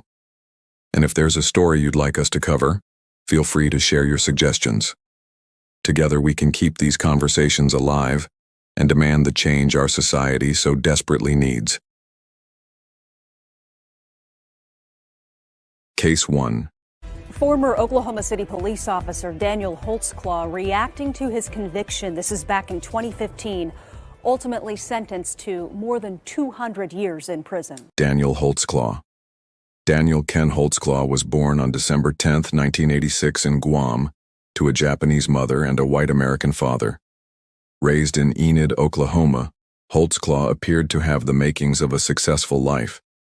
He excelled in sports during his school years, particularly football, and was considered a promising athlete. His family was known to have a strong military background, with his father, Eric Holtzclaw, serving as a lieutenant in the Enid Police Department. His upbringing seemed stable, but there were signs that Holtzclaw struggled with issues beneath the surface. Growing up, Holtzclaw exhibited behaviors that might have hinted at future struggles. Colleagues later described him as arrogant and overly aggressive. These traits surfaced early in his career and would later play a role in his disturbing actions. Despite a promising athletic career, his ambition to become a police officer would ultimately define his path, one that would devastate his community and reveal a side of him no one could have anticipated. Holtzclaw's rise through the ranks of the Oklahoma City Police Department appeared seamless at first. But behind his facade of dedication, he became known for troubling behaviors, a tendency to exert power over those under his authority, and a deep sense of entitlement, amplified by his position. While there were no overt signs of violence in his early career, these personality traits would contribute to the events that followed. It was June 18, 2014 when everything came to a tragic head. Holtzclaw, fresh off a shift, was patrolling the streets when he pulled over Jovanny Ligons, a woman with no criminal record. What began as a routine traffic stop quickly escalated into something far darker. Ligons, terrified, claimed Holtzclaw sexually assaulted her, an act that set off a chain of events that would uncover the depths of his crimes. Holtzclaw's behavior in this instance was not an isolated event. It was a culmination of years of manipulative and predatory behavior. While Ligons bravely reported the assault immediately, many of his other victims remained silent, too afraid to come forward. The mental triggers, the power dynamic between Holtzclaw and his victims, and the sense of control he felt over their lives, these factors all contributed to the actions that would soon follow. The investigation into Holtzclaw began with Ligon's courage to report the assault. As detectives followed leads, they discovered that this wasn't the first time Holtzclaw had targeted women. Using the power of his badge, Holtzclaw exploited vulnerable women, many from low-income backgrounds, using their criminal histories or outstanding warrants as leverage. Holtzclaw's behavior during the investigation was chilling. He denied all allegations and appeared cooperative during interviews, maintaining his innocence. However, DNA evidence eventually tied him to his victims. The weight of the evidence began to mount, and Holtzclaw's previously confident demeanor cracked under the pressure. His defense team tried to discredit his victims, arguing that their criminal histories made them unreliable witnesses. But the prosecution's case was strong, built on forensic evidence, witness testimonies, and the psychological profiles of his victims. The trial began in 2015, and after weeks of hearings, Holtzclaw was convicted on 18 of 36 charges, including rape and sexual assault. His conviction sent shockwaves through the city and sparked a broader conversation about police misconduct, abuse of power, and systemic failures in law enforcement. His sentencing was a moment of bitter closure for the victims, though many felt justice was still incomplete. The case had a profound impact on the community. The women who came forward faced both support and skepticism, but their courage in speaking out made a significant difference. Holtzclaw's conviction was a rare instance where a police officer was held accountable for sexual crimes committed while on duty, and it opened a broader dialogue on how law enforcement can exploit their power. Holtzclaw's actions shook the public's trust in the police force, and his case served as a reminder of the dangers that can arise when those in power are left unchecked. The scandal not only tarnished his reputation, but also led to deeper scrutiny of the Oklahoma City Police Department's practices. The department, which had initially praised Holtzclaw as a dedicated officer, now found itself mired in controversy. As of 2025, Holtzclaw remains incarcerated, serving his 263-year sentence in a high-security facility. He continues to maintain his innocence, despite the overwhelming evidence against him. His appeal efforts have been denied, and he remains a symbol of betrayal within the law enforcement community. His victims, though scarred by the experience, have found strength in each other and in the justice that was ultimately served. The case of Daniel Holtzclaw remains one of the most disturbing instances of police misconduct in recent history. It serves as a chilling reminder of the lengths some individuals will go to in order to exploit their position of power, and the importance of holding such individuals accountable, no matter their rank or status. Case 2. David Carrick. David Carrick was born on January 4, 1975, in Salisbury, Wiltshire, England. Raised in a family with military roots, his father had served in the Royal Artillery, and his mother worked as a cleaner. The family lived on military bases for much of Carrick's early life, a setting that fostered discipline but also instability. His parents' divorce when he was a teenager would leave a mark on him, and it would be in these formative years that the foundations of his later actions began to take shape. Carrick joined the British Army at the age of 18, serving for a few years before eventually joining the Metropolitan Police in 2001. His transition from soldier to officer seemed natural, given his background. However, there were early signs that Carrick's personality was less than ideal for someone in law enforcement. Known among his colleagues for his domineering and cruel nature, he earned the nickname Bastard Dave within the police force, a sign that his interpersonal skills were deeply flawed. As Carrick rose through the ranks, moving into the elite Parliamentary and Diplomatic Protection (PADP) branch, his behavior became more concerning. Despite his professional success, he began to abuse his position of power, exploiting vulnerable women he met on dating apps. His background in law enforcement, combined with his personal history of dominance and control, played a significant role in his eventual crimes. There were no major red flags during his earlier life in terms of overt criminal activity, but his tendency to manipulate and control individuals foreshadowed the devastating actions that would follow. Carrick's crimes were not a singular event, but a pattern that spanned nearly 2 decades. From 2003 to 2020, he preyed on women he met on various dating apps, including Tinder and Badoo, where he presented himself as a confident, powerful police officer. He used his job as a tool of manipulation, luring women into relationships by flaunting his position. Once he had gained their trust, Carrick's behavior took a dark turn. He would isolate them, control them, and subject them to violent acts, many of which involved sexual abuse and assault. In 2021, after the conviction of another police officer, Wayne Couzens, for the murder of Sarah Everard, one of Carrick's victims came forward with a report of sexual assault. This event triggered a deeper investigation, which eventually uncovered a horrifying pattern of abuse. Carrick's actions were calculated, systematic, and hidden behind his role as an officer sworn to protect the public. But as more victims came forward, it became clear that Carrick had used his badge as a weapon to prey on vulnerable women. Carrick's crimes were discovered after a victim, who had been assaulted a year earlier, bravely reported him to the authorities. The investigation quickly revealed a deeply troubling history of abuse, spanning nearly 2 decades.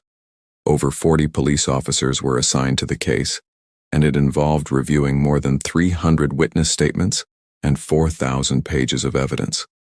This extensive investigation revealed that Carrick had used his position as a police officer to silence his victims, threatening them with his authority and ensuring they felt trapped in his grip. Carrick's behavior during the investigation was chilling. He showed little remorse and denied the accusations, maintaining his innocence throughout. However, the overwhelming evidence against him, combined with the testimonies of his victims, painted a picture of a man who had used his power to exploit and harm. Carrick underwent psychological evaluations, which confirmed the severity of his crimes and his lack of empathy toward his victims. The trial began in late 2022, and Carrick pleaded guilty to 49 charges, including 24 counts of rape. The case was one of the most shocking instances of police misconduct in recent years, and the public's reaction was one of horror and disbelief. The prosecution argued that Carrick had betrayed the trust placed in him by his position, and his actions had shattered the lives of countless women. On February 7, 2023, Carrick was sentenced to 36 life sentences, with a minimum term of 30 years. His sentencing was a sobering moment for the victims, who had fought for justice for so long. Many expressed that, while justice had been served, no sentence could truly undo the damage Carrick had inflicted on their lives. The case of David Carrick sent shockwaves through the UK. The revelation that a police officer could commit such heinous acts while using his badge to intimidate victims raised serious questions about the vetting process within law enforcement agencies. The Metropolitan Police, which had once praised Carrick for his service, now faced intense scrutiny for its failure to properly vet and monitor its officers. For the victims, the aftermath of the trial was bittersweet. Some found solace in knowing that Carrick would spend the rest of his life behind bars, but the psychological toll of his actions could never be fully healed. The case also sparked public conversations about systemic issues within law enforcement, particularly the abuse of power and the need for better safeguards to protect vulnerable individuals. As of 2025, Carrick remains incarcerated at HM Prison Full Sutton.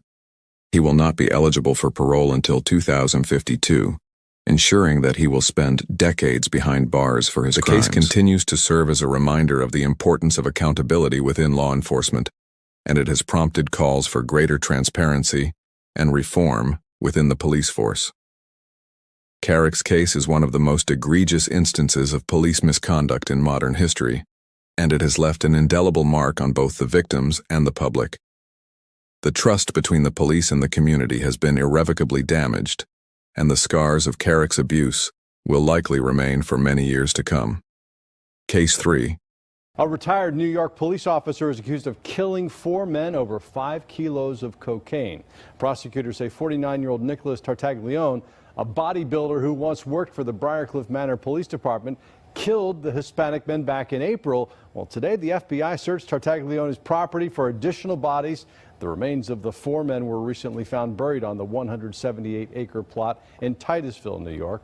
The U.S. Attorney says a gangland killing like this by an officer strikes at the heart of civilized society. Nicholas Tartaglione. Nicholas Tartaglione grew up in a working-class neighborhood in New York, where his imposing physical presence made an early impression on those around him. His childhood was relatively stable, but his sense of duty and ambition seemed to define his path from a young age. Raised in a family that valued strength and discipline, Tartaglione's desire to prove himself led him to enlist in the police force, where he would eventually make his mark. From the start of his career, he was known for his physical strength and his no-nonsense approach to law enforcement. While these traits may have made him successful on the force, they also foreshadowed a darker side. Tartaglione's desire for control and dominance over others began to emerge more clearly as he climbed the ranks. His colleagues began to notice his intense aggression and willingness to use force in situations where it wasn't necessary. These behaviors would eventually lead to actions that no one could have predicted. There were also earlier signs that Tartaglione struggled with anger and impulsivity. Despite his success as an officer, his history of misconduct, particularly accusations of excessive force, should have raised red flags. The combination of these traits, along with his involvement in a high-pressure, high-stakes environment, set the stage for a life-altering event.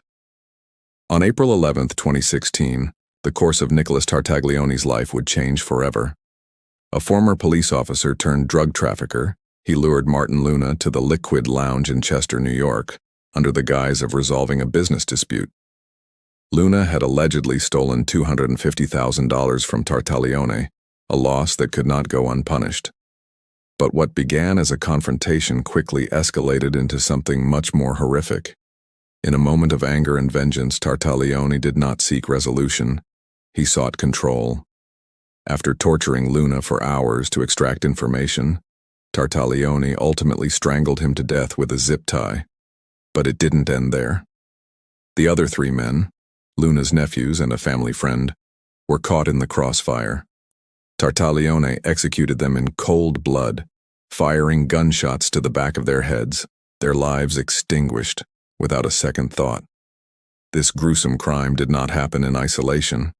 Tartaglione's involvement in drug trafficking and his growing sense of entitlement and dominance set the stage for the violence he unleashed that night. His ability to disassociate from the human cost of his actions, to execute 4 people without hesitation, speaks to a deep psychological void, A complete disregard for human life. No remorse. No second thoughts. Just an unyielding need for power. The investigation into the disappearance of Martin Luna and his companions began as a missing persons case but quickly turned into something far more sinister. It wasn't until 8 months later, in December 2016, that law enforcement, led by the FBI, uncovered the mass grave on Tartaglione's property. The discovery was chilling, sending shockwaves through the community. Tartaglione's arrest came soon after, but his demeanor throughout the investigation was unsettling. He showed little emotion, and his initial statements to the police were both evasive and contradictory. As detectives pieced together the evidence, including surveillance footage from the Liquid Lounge and cell phone records, they were able to connect Tartaglione to the crime in undeniable ways. Tartaglione's behavior during the investigation demonstrated his complete detachment from the gravity of his actions. He maintained his innocence, refusing to acknowledge the devastation he had caused. The trial, which began in 2023, was a dramatic and tense affair. The prosecution painted a clear picture of a man who had used his position of power to orchestrate violence. Tartaglione's defense team attempted to cast doubt on the evidence, but the overwhelming weight of the case left little room for doubt.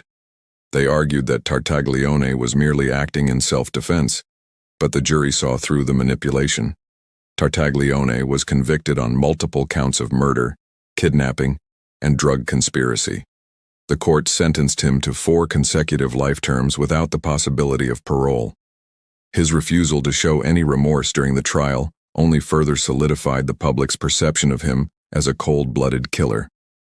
The case of Nicholas Tartaglione had a profound impact on the community of Chester, New York, and the nation as a whole. The revelation that a former police officer, someone sworn to protect, could commit such heinous acts shattered any remaining trust in the system. His actions, driven by power, greed, and anger, were a stark reminder of how unchecked authority can lead to unspeakable acts of violence. The families of the victims were left to cope with an unimaginable loss. The brutal nature of the crime left emotional scars that would never fully heal. While the convictions brought some measure of justice, the sense of closure for the families of the victims was bittersweet. 4 lives were lost, and nothing could ever bring them back. As of 2025, Tartaglione remains incarcerated, serving his life sentences in a federal prison. He has continued to maintain his innocence, filing appeals that have so far been denied. The case remains a grim reminder of the depths of corruption and violence that can lie beneath the surface of those in power. A man trusted with the law turned into the very thing the law was meant to protect us from. If you found this story as chilling as we did, we ask that you take a moment to subscribe to The Final Verdict. Your support allows us to continue sharing these important, often heart-wrenching stories. Please leave a comment letting us know your thoughts, and share this video so we can keep the conversation going. Together, we can ensure that the truth never fades into the darkness. Case 4. I would first like to apologize to all of you for reading this statement to you. But under these circumstances, I was worried about losing my words. My life has not met all the goals that I set out to achieve or follow the paths I was hoping to go down. I dreamed of going to college and afterwards making a difference in the lives of others.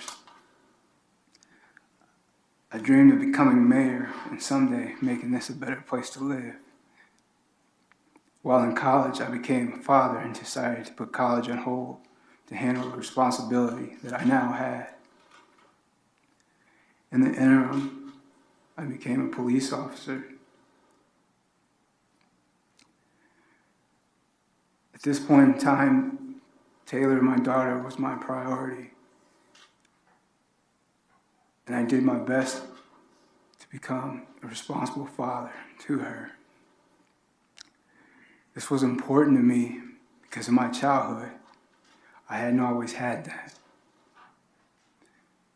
This attitude I carried over to Brianna, as well as Blake. I always loved sports, and when I realized that my playing days were soon to be behind me, I started coaching. It allowed me to continue with sports and have an impact in the lives of kids. I've always loved being around and working with kids. In sports, in my neighborhood, in my family, this was my way of giving back. I cannot begin to explain everything that happened those awful days of June.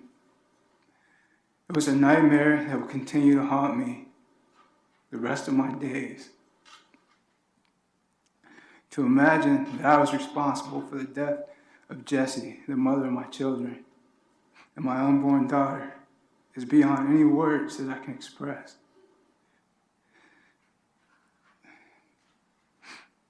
Words cannot bring him back, nor can it erase the pain that I've caused. But I want to apologize. I want to apologize to Patty and Mr. Davis and all of Jessie's family. If I could do anything to bring him back to you, I would.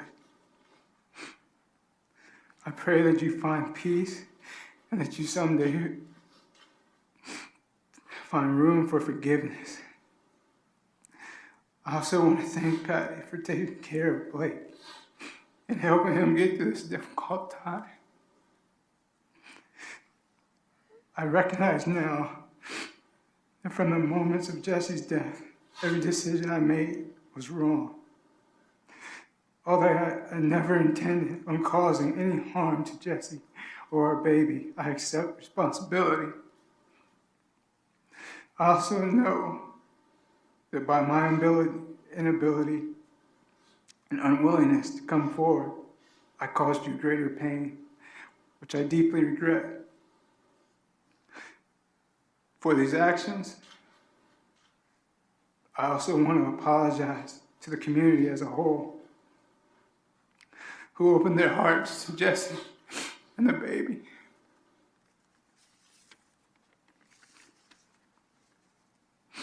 Perhaps the hardest part is the knowledge that I left Blake, my thunder, alone in my moments of panic and selfishness. I will never be able to forgive myself. And thank God for looking out for him during those long hours. I have always prided myself on being a good father, and I failed miserably in that role last June. I want to apologize to my mother, father, Kelly, family, and my friends. You have all supported and encouraged me all my life. I apologize for not being truthful to you. And I thank you for never letting me down the way I disappointed you. Lastly, I want to apologize to Maisha for bringing her into my nightmare. I'm so sorry. I apologize to her family deeply. My life, plans, and goals cannot adequately be expressed in words. I have so much in my heart.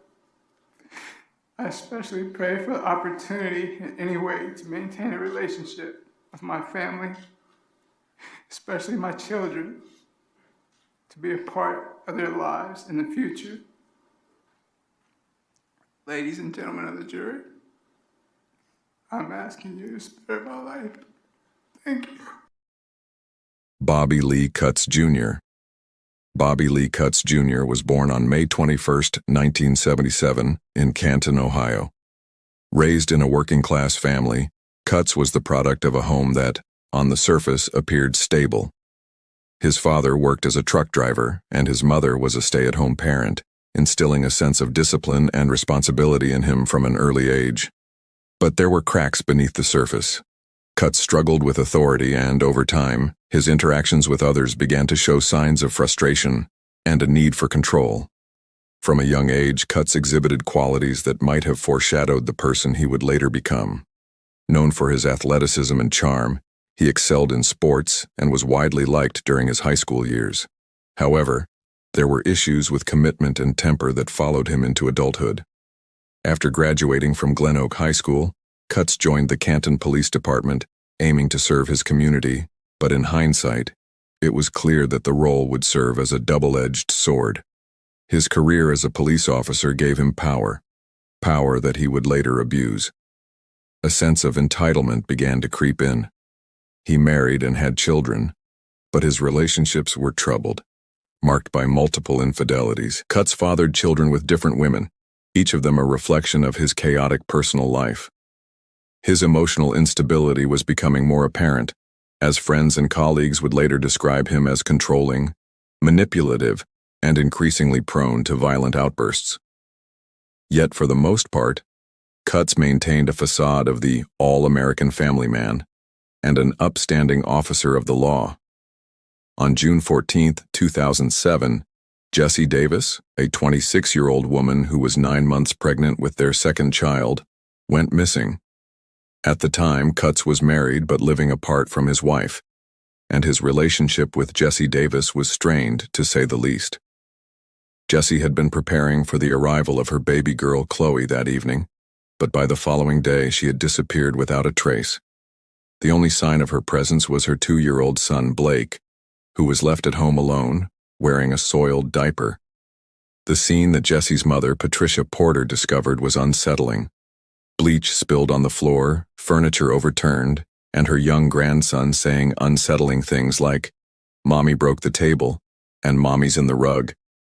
These eerie statements would be pivotal in the investigation.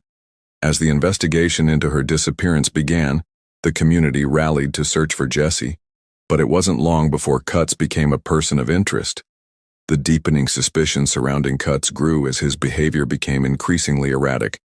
He denied any involvement in her disappearance, even breaking down in tears on television, pleading for her safe return. His emotional outbursts were seen as both a desperate attempt to seem innocent and a manipulation tactic to control the narrative. After days of mounting pressure, Cutts led authorities to Jessie's body, which was found in a wooded area in Summit County, Ohio. Her body was wrapped in a comforter and, tragically, her unborn child had also perished.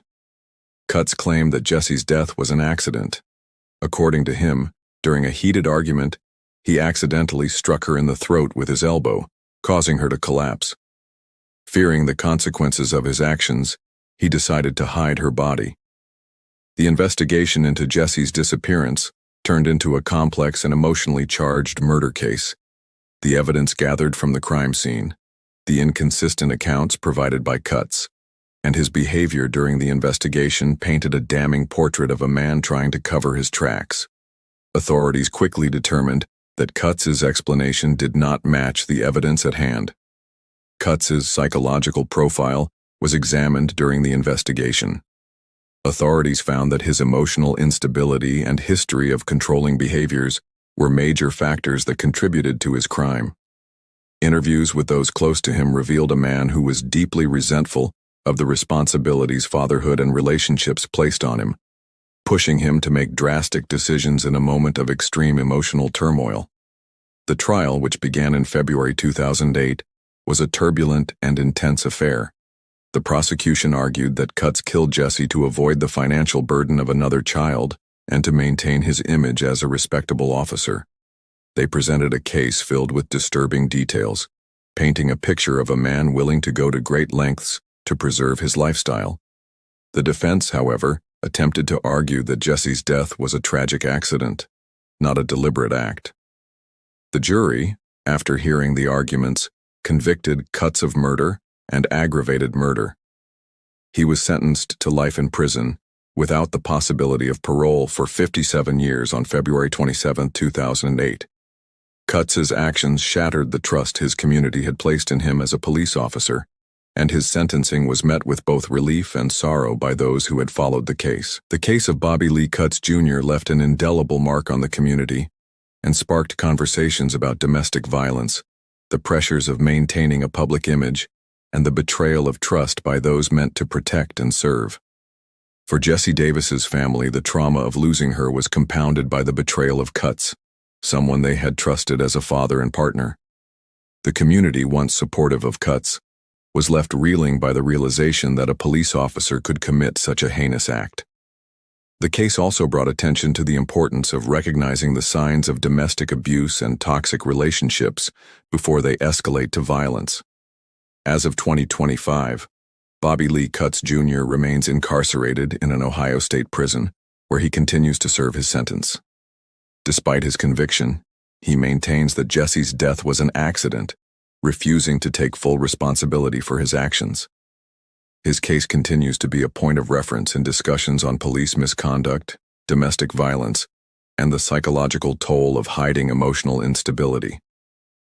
Is the law meant to protect us, or does it simply shield those who know how to manipulate the system? Bobby Lee Coutts Jr. was entrusted with enforcing justice, yet he betrayed it in the most violent way possible. Does this case show a flaw in how we vet those in positions of power? Or is it simply the tragic story of a man who cracked under pressure? Case 5.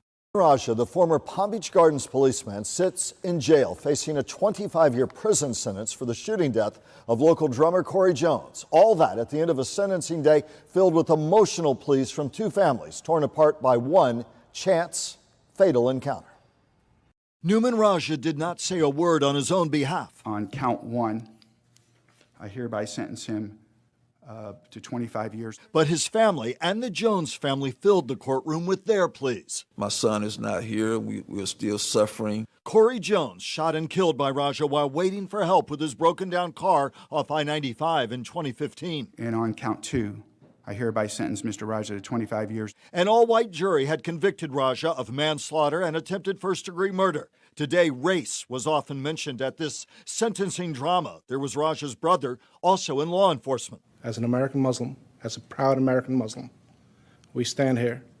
We're not light enough, we're not dark enough. And there was the Jones family attorney, Benjamin Crump. This is the first time in over 30 years that a police officer has been convicted for killing a black person in the state of Florida. It is a milestone for many black Americans. A plea today for leniency from Raja's wife.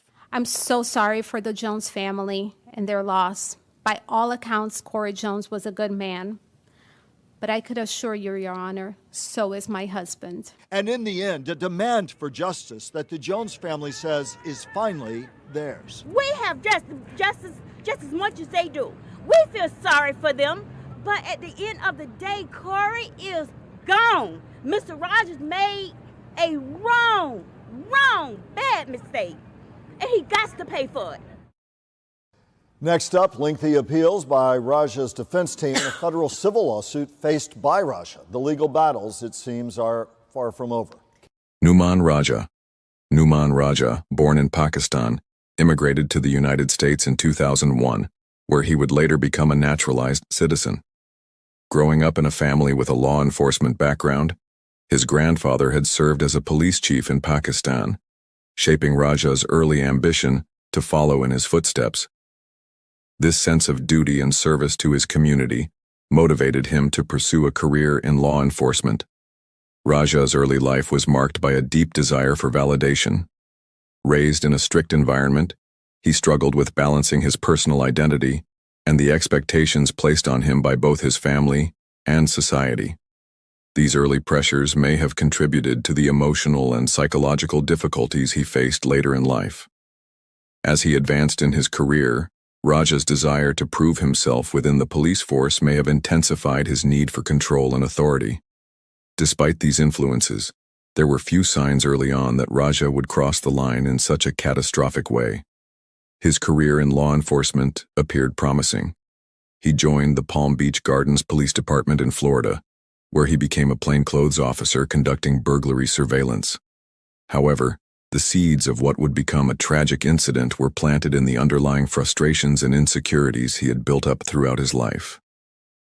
It was the night of October 18, 2015, when Raja's life took a devastating turn. Corey Jones, a 31-year-old musician and housing inspector, was driving home from a late-night performance when his vehicle broke down on the southbound exit ramp of Interstate 95 in Palm Beach Gardens, Florida. He called for roadside assistance and waited by his vehicle, unaware that his fate was about to take a tragic turn. Raja, dressed in plain clothes and driving an unmarked van, approached Jones's vehicle. Raja did not identify himself as a police officer, a crucial detail that would later prove vital. Instead, he began aggressively questioning Jones, who, naturally, felt threatened by this unknown individual. Jones, who was in a vulnerable position, likely felt his life was at risk. The confrontation escalated when Raja, in what would later be described as an unjustified and reckless decision, fired 6 shots at Jones, striking him 3 times, including a fatal shot to the chest. Raja's actions, which ultimately led to the death of an unarmed man, were motivated by a combination of poor decision-making, inadequate communication, and a profound misunderstanding of the situation. His failure to identify himself, combined with his aggressive approach, led to a lethal confrontation that might have been avoided with proper de-escalation. Raja's lack of empathy and inability to assess the situation rationally were clear signs of how deeply his actions were influenced by his ego and his sense of authority. The aftermath of the shooting was marked by confusion and deceit. Raja initially claimed that he had identified himself as a police officer and shot in self-defense after Jones pointed a gun at him. However, a critical piece of evidence, a recording of Jones's phone call with roadside assistance, revealed the truth. Raja had never identified himself and fired the fatal shot 33 seconds before calling 911. The investigation quickly revealed the holes in Raja's account. Witnesses and physical evidence painted a different picture, showing that Jones was unarmed and did not pose an imminent threat. During the investigation, Raja showed no remorse. His defense attempted to justify his actions by invoking Florida's Stand Your Ground law, arguing that he acted out of self-defense. But this argument was not enough to sway the court. Raja was charged with manslaughter by culpable negligence and attempted first-degree murder.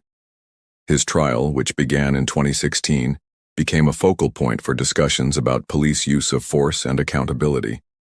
The defense attempted to argue that Raja's actions were justifiable under the law, but the prosecution presented a compelling case showing that Raja had acted recklessly, escalating the situation instead of diffusing it.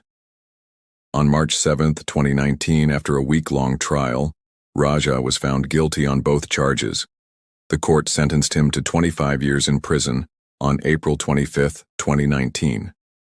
The case had far-reaching consequences, both for the community and for law enforcement. It became a high-profile example of police misconduct, particularly in the use of deadly force. For the family of Corey Jones, the aftermath of the case was an emotional roller coaster, with some members expressing that no legal outcome could bring their loved one back. The emotional toll of losing Jones in such a senseless manner was compounded by the failure of law enforcement to address the root causes of Raja's behavior. The public reaction was one of outrage, particularly in light of the clear evidence that Raja had acted outside the bounds of the law. His actions were not just a tragic mistake, they were a failure to uphold the basic principles of police work, such as de-escalation and proper identification. The case also sparked conversations about the need for better training for officers, particularly in situations involving unarmed civilians and those who may be experiencing a crisis. As of 2025, Raja remains incarcerated at the Wakulla Correctional Institution in Florida. His scheduled release date is 2044, although he may be eligible for parole in 2040. His appeals have been denied, and he continues to maintain his innocence. The case of Numan Raja serves as a tragic reminder of the power that police officers wield and the devastating consequences when that power is abused. What do you think? Was justice truly served in the case of Numan Raja, or does this highlight a deeper flaw in how we trust law enforcement with the power to take lives? If you believe the justice system failed Corey Jones, or if you think more needs to be done to hold officers accountable, leave your thoughts in the comments below. And if you haven't already, please subscribe to The Final Verdict. If you choose not to, tell us why. Your voice matters, and together, we can ensure that these stories are never forgotten. Case 6. Well, it took 2.5 days, but tonight the verdict is in for an LAPD officer convicted of murder following a bar fight nearly 5 years ago. Henry Solis. Henry Solis was born in 1987 in Lancaster, California, into a working-class family. Raised with strong values of discipline and hard work, he was a product of his environment, an environment where family loyalty and strength were paramount. Solis, however, was always a bit different from his peers. His drive to succeed was undeniable, but so were the internal struggles he faced. While his family, particularly his mother, supported him, there were underlying issues that would become more apparent as he entered adulthood. Solis's background was a mix of personal ambition and latent frustration. Raised with a strict sense of duty from his family's influence, he was expected to do well and to be a man of honor. However, as he progressed through his life, some of the pressures began to weigh heavily on him. A sense of inadequacy started to creep in, coupled with anger issues that he struggled to control. From a young age, Solis showed interest in serving his country and community, but his path soon diverged. He joined the U.S. Marine Corps after high school and served a tour in Iraq, where he received commendations for his conduct and marksmanship. These experiences, though rewarding in some respects, left emotional scars that Solis never fully addressed. After leaving the Marines, he transitioned into law enforcement, joining the Los Angeles Police Department, LAPD, in 2014. Solis's time in the police force was short-lived, but it was clear that his personality, which was once admired for its commitment and toughness, now included an increasing sense of frustration. He had difficulty managing the unpredictable nature of his job, and his temper often got the better of him. Despite excelling in many aspects of his training, his career seemed plagued with an undercurrent of unresolved emotional distress, an issue that would later play a major role in the tragic events that would follow. On the night of March 13, 2015, Solis, off-duty, found himself at a bar in downtown Pomona. The night started as many others did for Solis, a social event where he could unwind after the stresses of his job. But something was different about this night. There, he crossed paths with 23-year-old Salome Rodriguez Jr., a young man out enjoying a drink. What followed was a heated argument, the exact cause of which remains unclear. After exchanging words, Solis and Rodriguez found themselves outside the bar, where the situation escalated. What was meant to be a verbal confrontation turned into an intense physical exchange. Solis, fueled by anger, followed Rodriguez down the street, ultimately confronting him in a deadly moment. The situation spiraled rapidly. Solis, in a moment of impulsive rage, drew his gun and fired, shooting Rodriguez multiple times. The young man collapsed, and the once vibrant evening turned into a scene of violence and loss. This incident didn't happen in a vacuum. Solis had been struggling emotionally and mentally. His inability to control his anger, compounded by the pressures of his law enforcement career and his unresolved trauma from his time in the military, pushed him to a breaking point.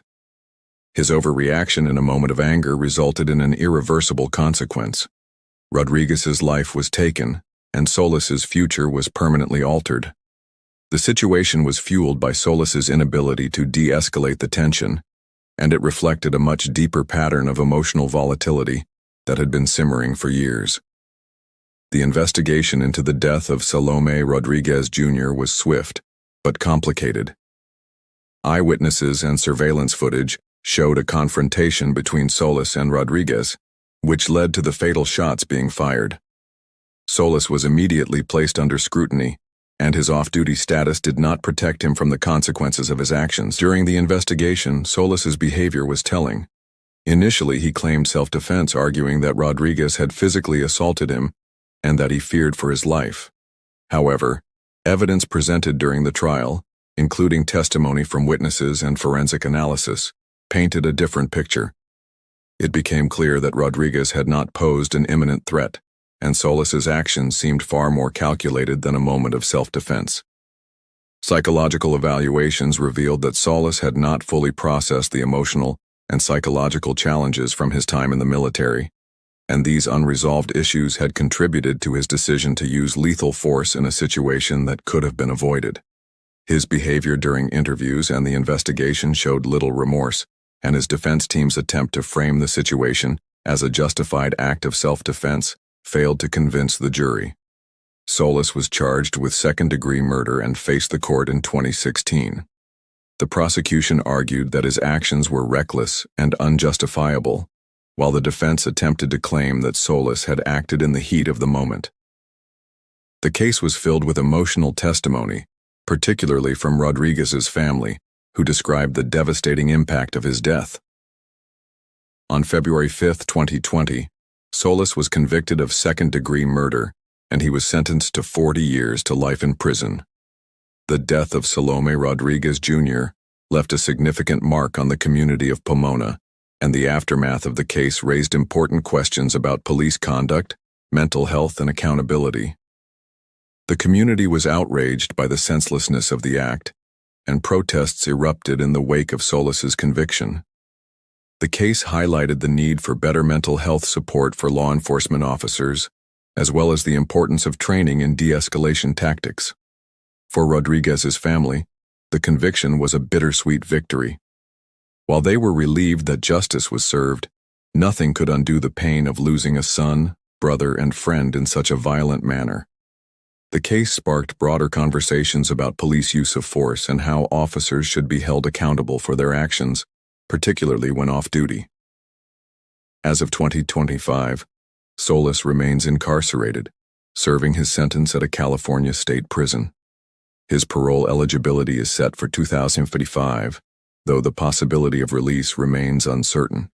In the years following the trial, Solis has expressed remorse for his actions, though many believe his apology is insufficient given the gravity of the crime. His case continues to be a focal point for discussions on the mental health of law enforcement officers and the importance of ensuring that they are equipped to handle the emotional toll of their work. What are your thoughts? Was Henry Solis a victim of his past, or does his crime show a deeper issue within law enforcement? Could more training or better mental health support have prevented this tragedy? If you think more needs to be done to prevent situations like this, leave your comments below. And if you haven't yet, please subscribe to The Final Verdict. If you choose not to, we'd love to hear why. Your support helps us continue to tell these important stories, and together, we can ensure that the truth is never forgotten. Case 7. Andrew Buen. Andrew Buen was born and raised in Colorado, a state known for its picturesque mountains and tight-knit communities. From an early age, Buen showed promise. He excelled in school and participated in various extracurricular activities. His family life appeared stable. However, there were underlying stresses that would later reveal themselves. His father was a law enforcement officer, which instilled in Andrew a sense of duty, honor, and commitment to serve his community. However, it also came with expectations that Andrew may not have been fully equipped to handle. Ben joined the Clear Creek County Sheriff's Office, where he quickly rose through the ranks. His peers described him as dedicated and calm under pressure, qualities that helped him in his law enforcement career. But there were subtle signs of strain beneath the surface. Known to internalize his emotions, Buen struggled with managing the unpredictable nature of police work, especially in high-stress situations. His mental health, which had previously gone unaddressed, began to deteriorate over time. It wasn't until the tragic incident on June 10, 2022, that the full extent of his psychological struggles came to light. Before the incident, there was no criminal record to foreshadow his later actions. However, the pressures of being an officer, combined with unresolved personal issues, created a volatile combination that would ultimately lead to a tragedy. His behavior hinted at deeper emotional issues, though these were not fully recognized until after the events that unfolded. June 10, 2022, started like any other day for Andrew Buen. Off-duty and having just finished his shift, he was called to assist with a situation in Silver Plume, Colorado, a small mountain town where Buen had been stationed.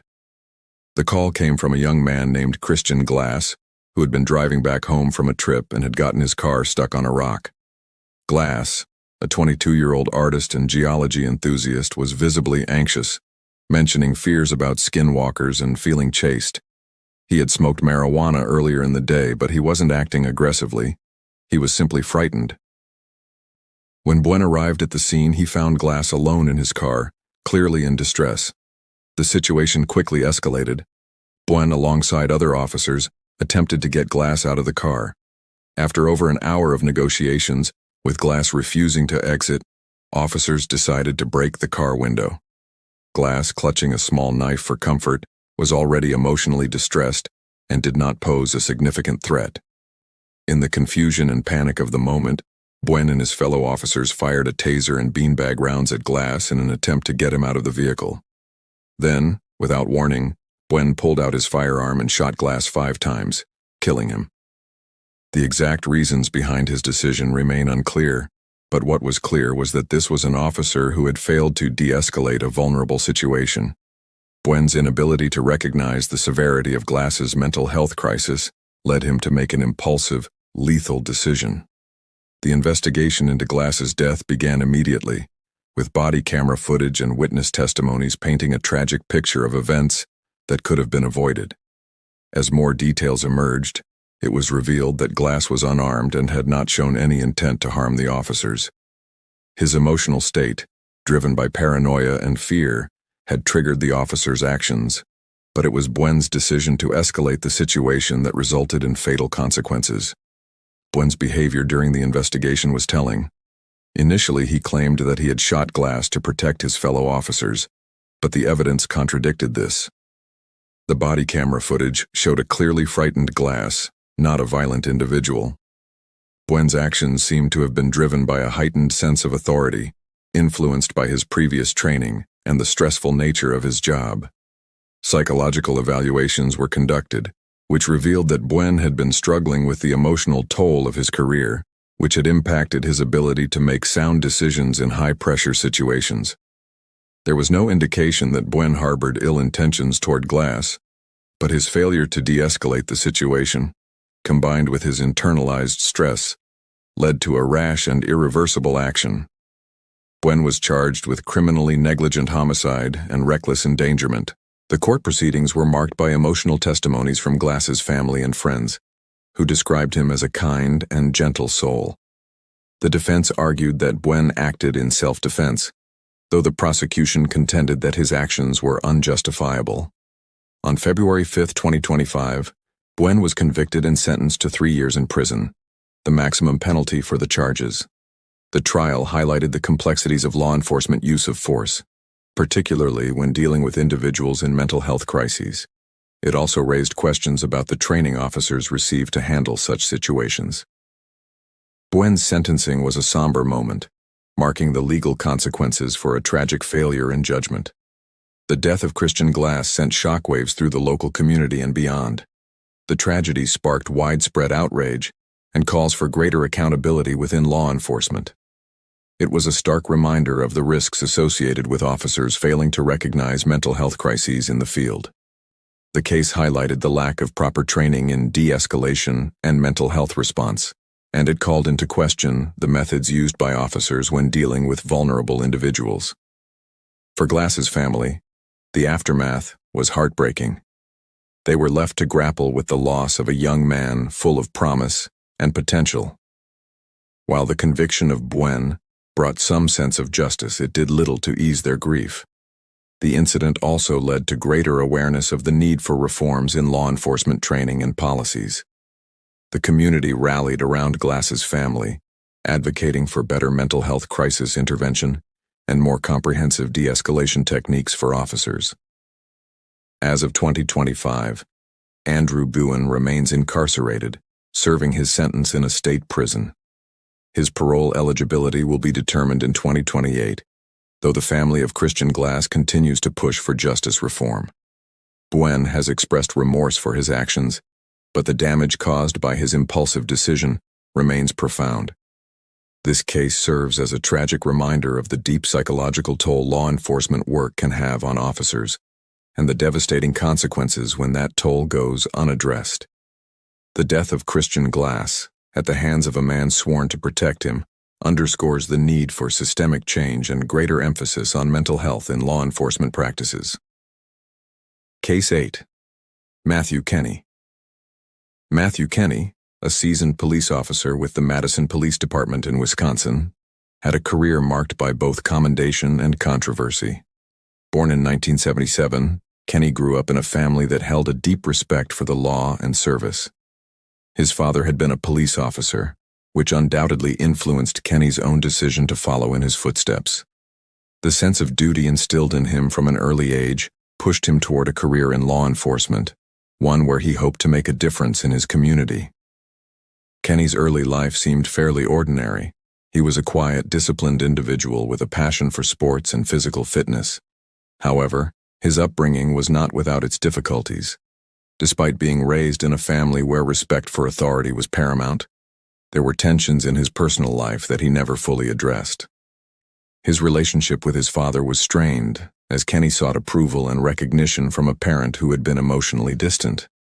Though there were no overt signs of violence in his youth, Kinne was known to have a certain rigidness to his personality. As he transitioned into adulthood, this rigidity manifested itself in his work. Kinne was known for his professionalism, but his career would soon be tested by an incident that raised questions about his ability to handle high-pressure situations. His military background and law enforcement training led him to view situations with a tactical, by-the-book mindset.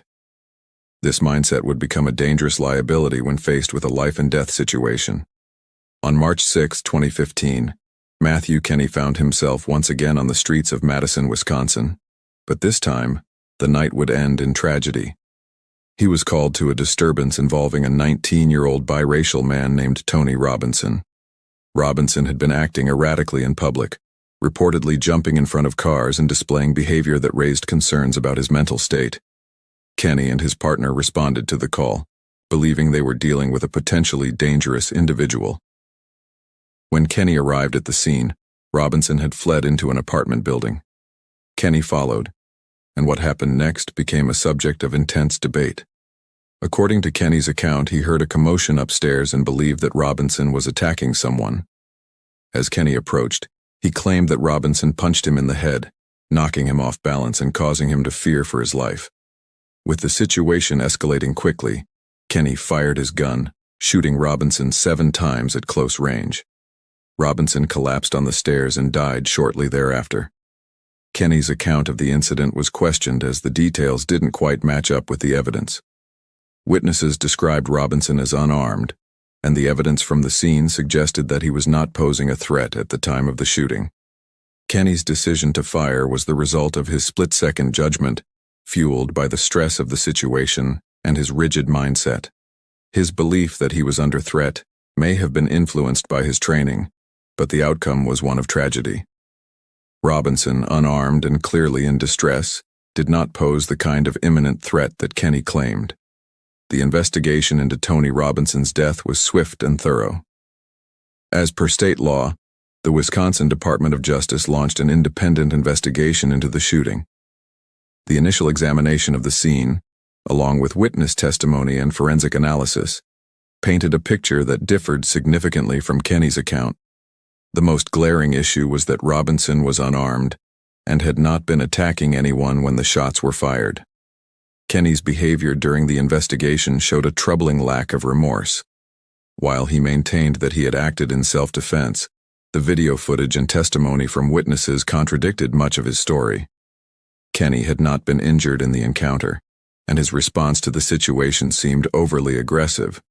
He failed to adequately assess the threat, and his reliance on force rather than de-escalation became a key point of contention during the investigation. During the trial, the prosecution argued that Kinne's actions were excessive and unwarranted, pointing to the fact that Robinson was unarmed and had not initiated the violence. The defense, on the other hand, argued that Kinne had acted in the heat of the moment and had genuinely feared for his life. The jury deliberated on the evidence and ultimately decided that Kinne's actions could not be justified. In May 2015, a grand jury decided that no criminal charges would be filed against Kinne. The case sparked significant public outcry. especially from the community and from activists who felt that the shooting was an example of excessive force. Despite the lack of charges, many believed that the shooting had been preventable, and the decision not to prosecute Kinne led to further protests and calls for police reform. The shooting of Tony Robinson was a pivotal moment in the national conversation about police use of force, especially when dealing with young, unarmed individuals. Robinson's death became a rallying cry for activists pushing for greater police accountability and reform.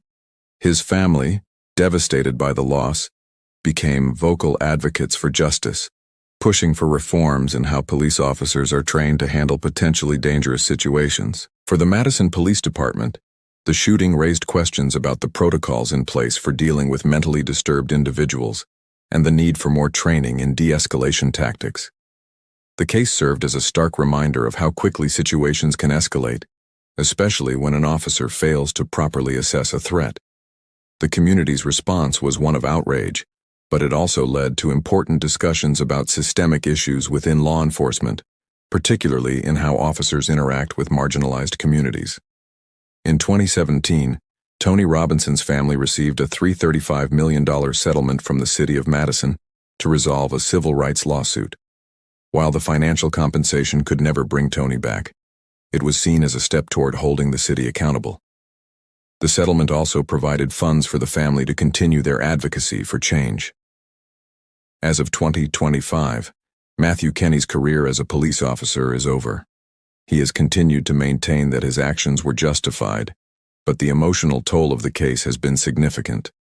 The events surrounding Tony Robinson's death have left a lasting impact on the city of Madison and continue to fuel the conversation about police reform, particularly when it comes to the use of deadly force and the handling of individuals in mental health crises. Case 9. Miles Bryant. Miles Bryant grew up in Atlanta, Georgia, in a neighborhood that many would describe as tough and unpredictable. Raised by a single mother, Bryant's early life was defined by the struggles that often accompany growing up in an underprivileged area. His mother worked tirelessly to provide for him and his siblings, but the instability of their environment left a lasting impression on him. His father was largely absent, which caused Bryant to grow up without a male role model, something that may have impacted his sense of identity and emotional development. From a young age, Bryant exhibited behaviors that would later be recognized as indicative of deeper emotional issues. He had trouble connecting with peers and often displayed aggression in response to stress or frustration. These early emotional struggles were compounded by the lack of guidance at home. Though Bryant was known to be intelligent and capable of excelling academically, he often struggled to maintain control of his temper. As he entered adolescence, the pressures of his environment began to take a toll on him, and it became clear that his emotional and psychological well-being was deteriorating. There were no major criminal offenses during Bryant's early years, but there were signs of frustration and anger that would later manifest in destructive ways. The combination of an unstable home life, absent father figure, and the challenges of his community contributed to a growing sense of alienation that would fuel his later actions. Bryant's inability to cope with the pressure of his surroundings and his internal struggles foreshadowed the violent turn his life would take. On July 27, 2022, the Atlanta Police Department received a distressing call about a missing 16-year-old girl, Susana Morales. Morales had been last seen leaving her home earlier in the day. The police launched a search, but the investigation would soon take an unexpected turn. Miles Bryant, a police officer in Atlanta, had been involved in the initial investigation of Morales' disappearance. But his connection to the case would soon become clear, and not in the way anyone could have predicted. Bryant, who had been assigned to a unit investigating missing persons, had already made an impression on his colleagues with his work ethic. However, the truth about his involvement would unfold later in a shocking revelation. Morales' body was discovered in a wooded area not far from her home, and Bryant's involvement in her disappearance was uncovered when forensic evidence tied him to the crime. Bryant had been the one to abduct Morales, and the investigation revealed that he had taken her into custody without any lawful authority, a violation of both his duties as a police officer and the law. This act of betrayal left the community shaken to its core. Bryant's motive for committing the crime remained unclear at first, but the investigation revealed a pattern of escalating behavior. Authorities found evidence that he had stalked Morales prior to the incident, and the emotional stress Bryant had been under, combined with the power and authority of his position, led him to take matters into his own hands in a tragic and violent way.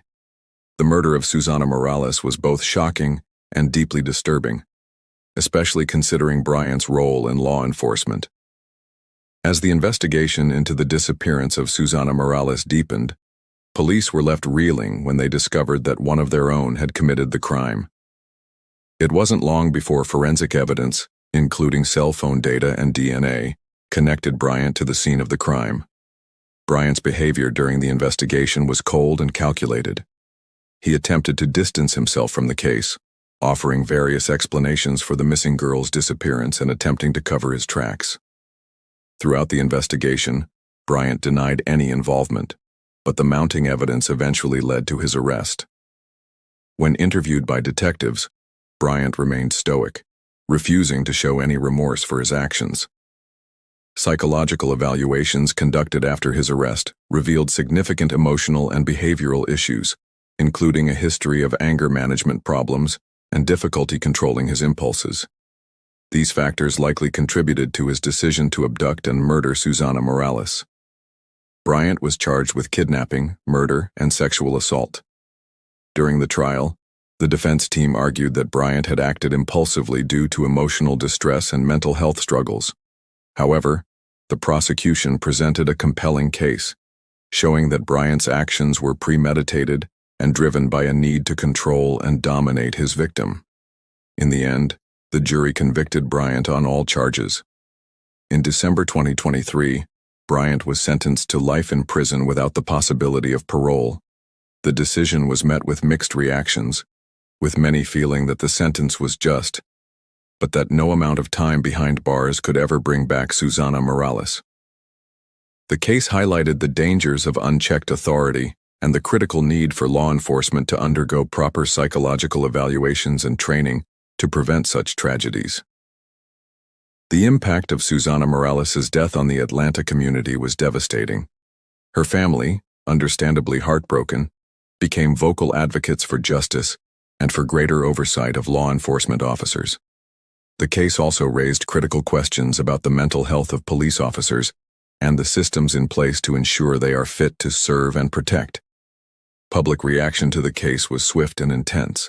The community was shaken by the discovery that a police officer, someone sworn to protect and serve, could commit such a heinous act.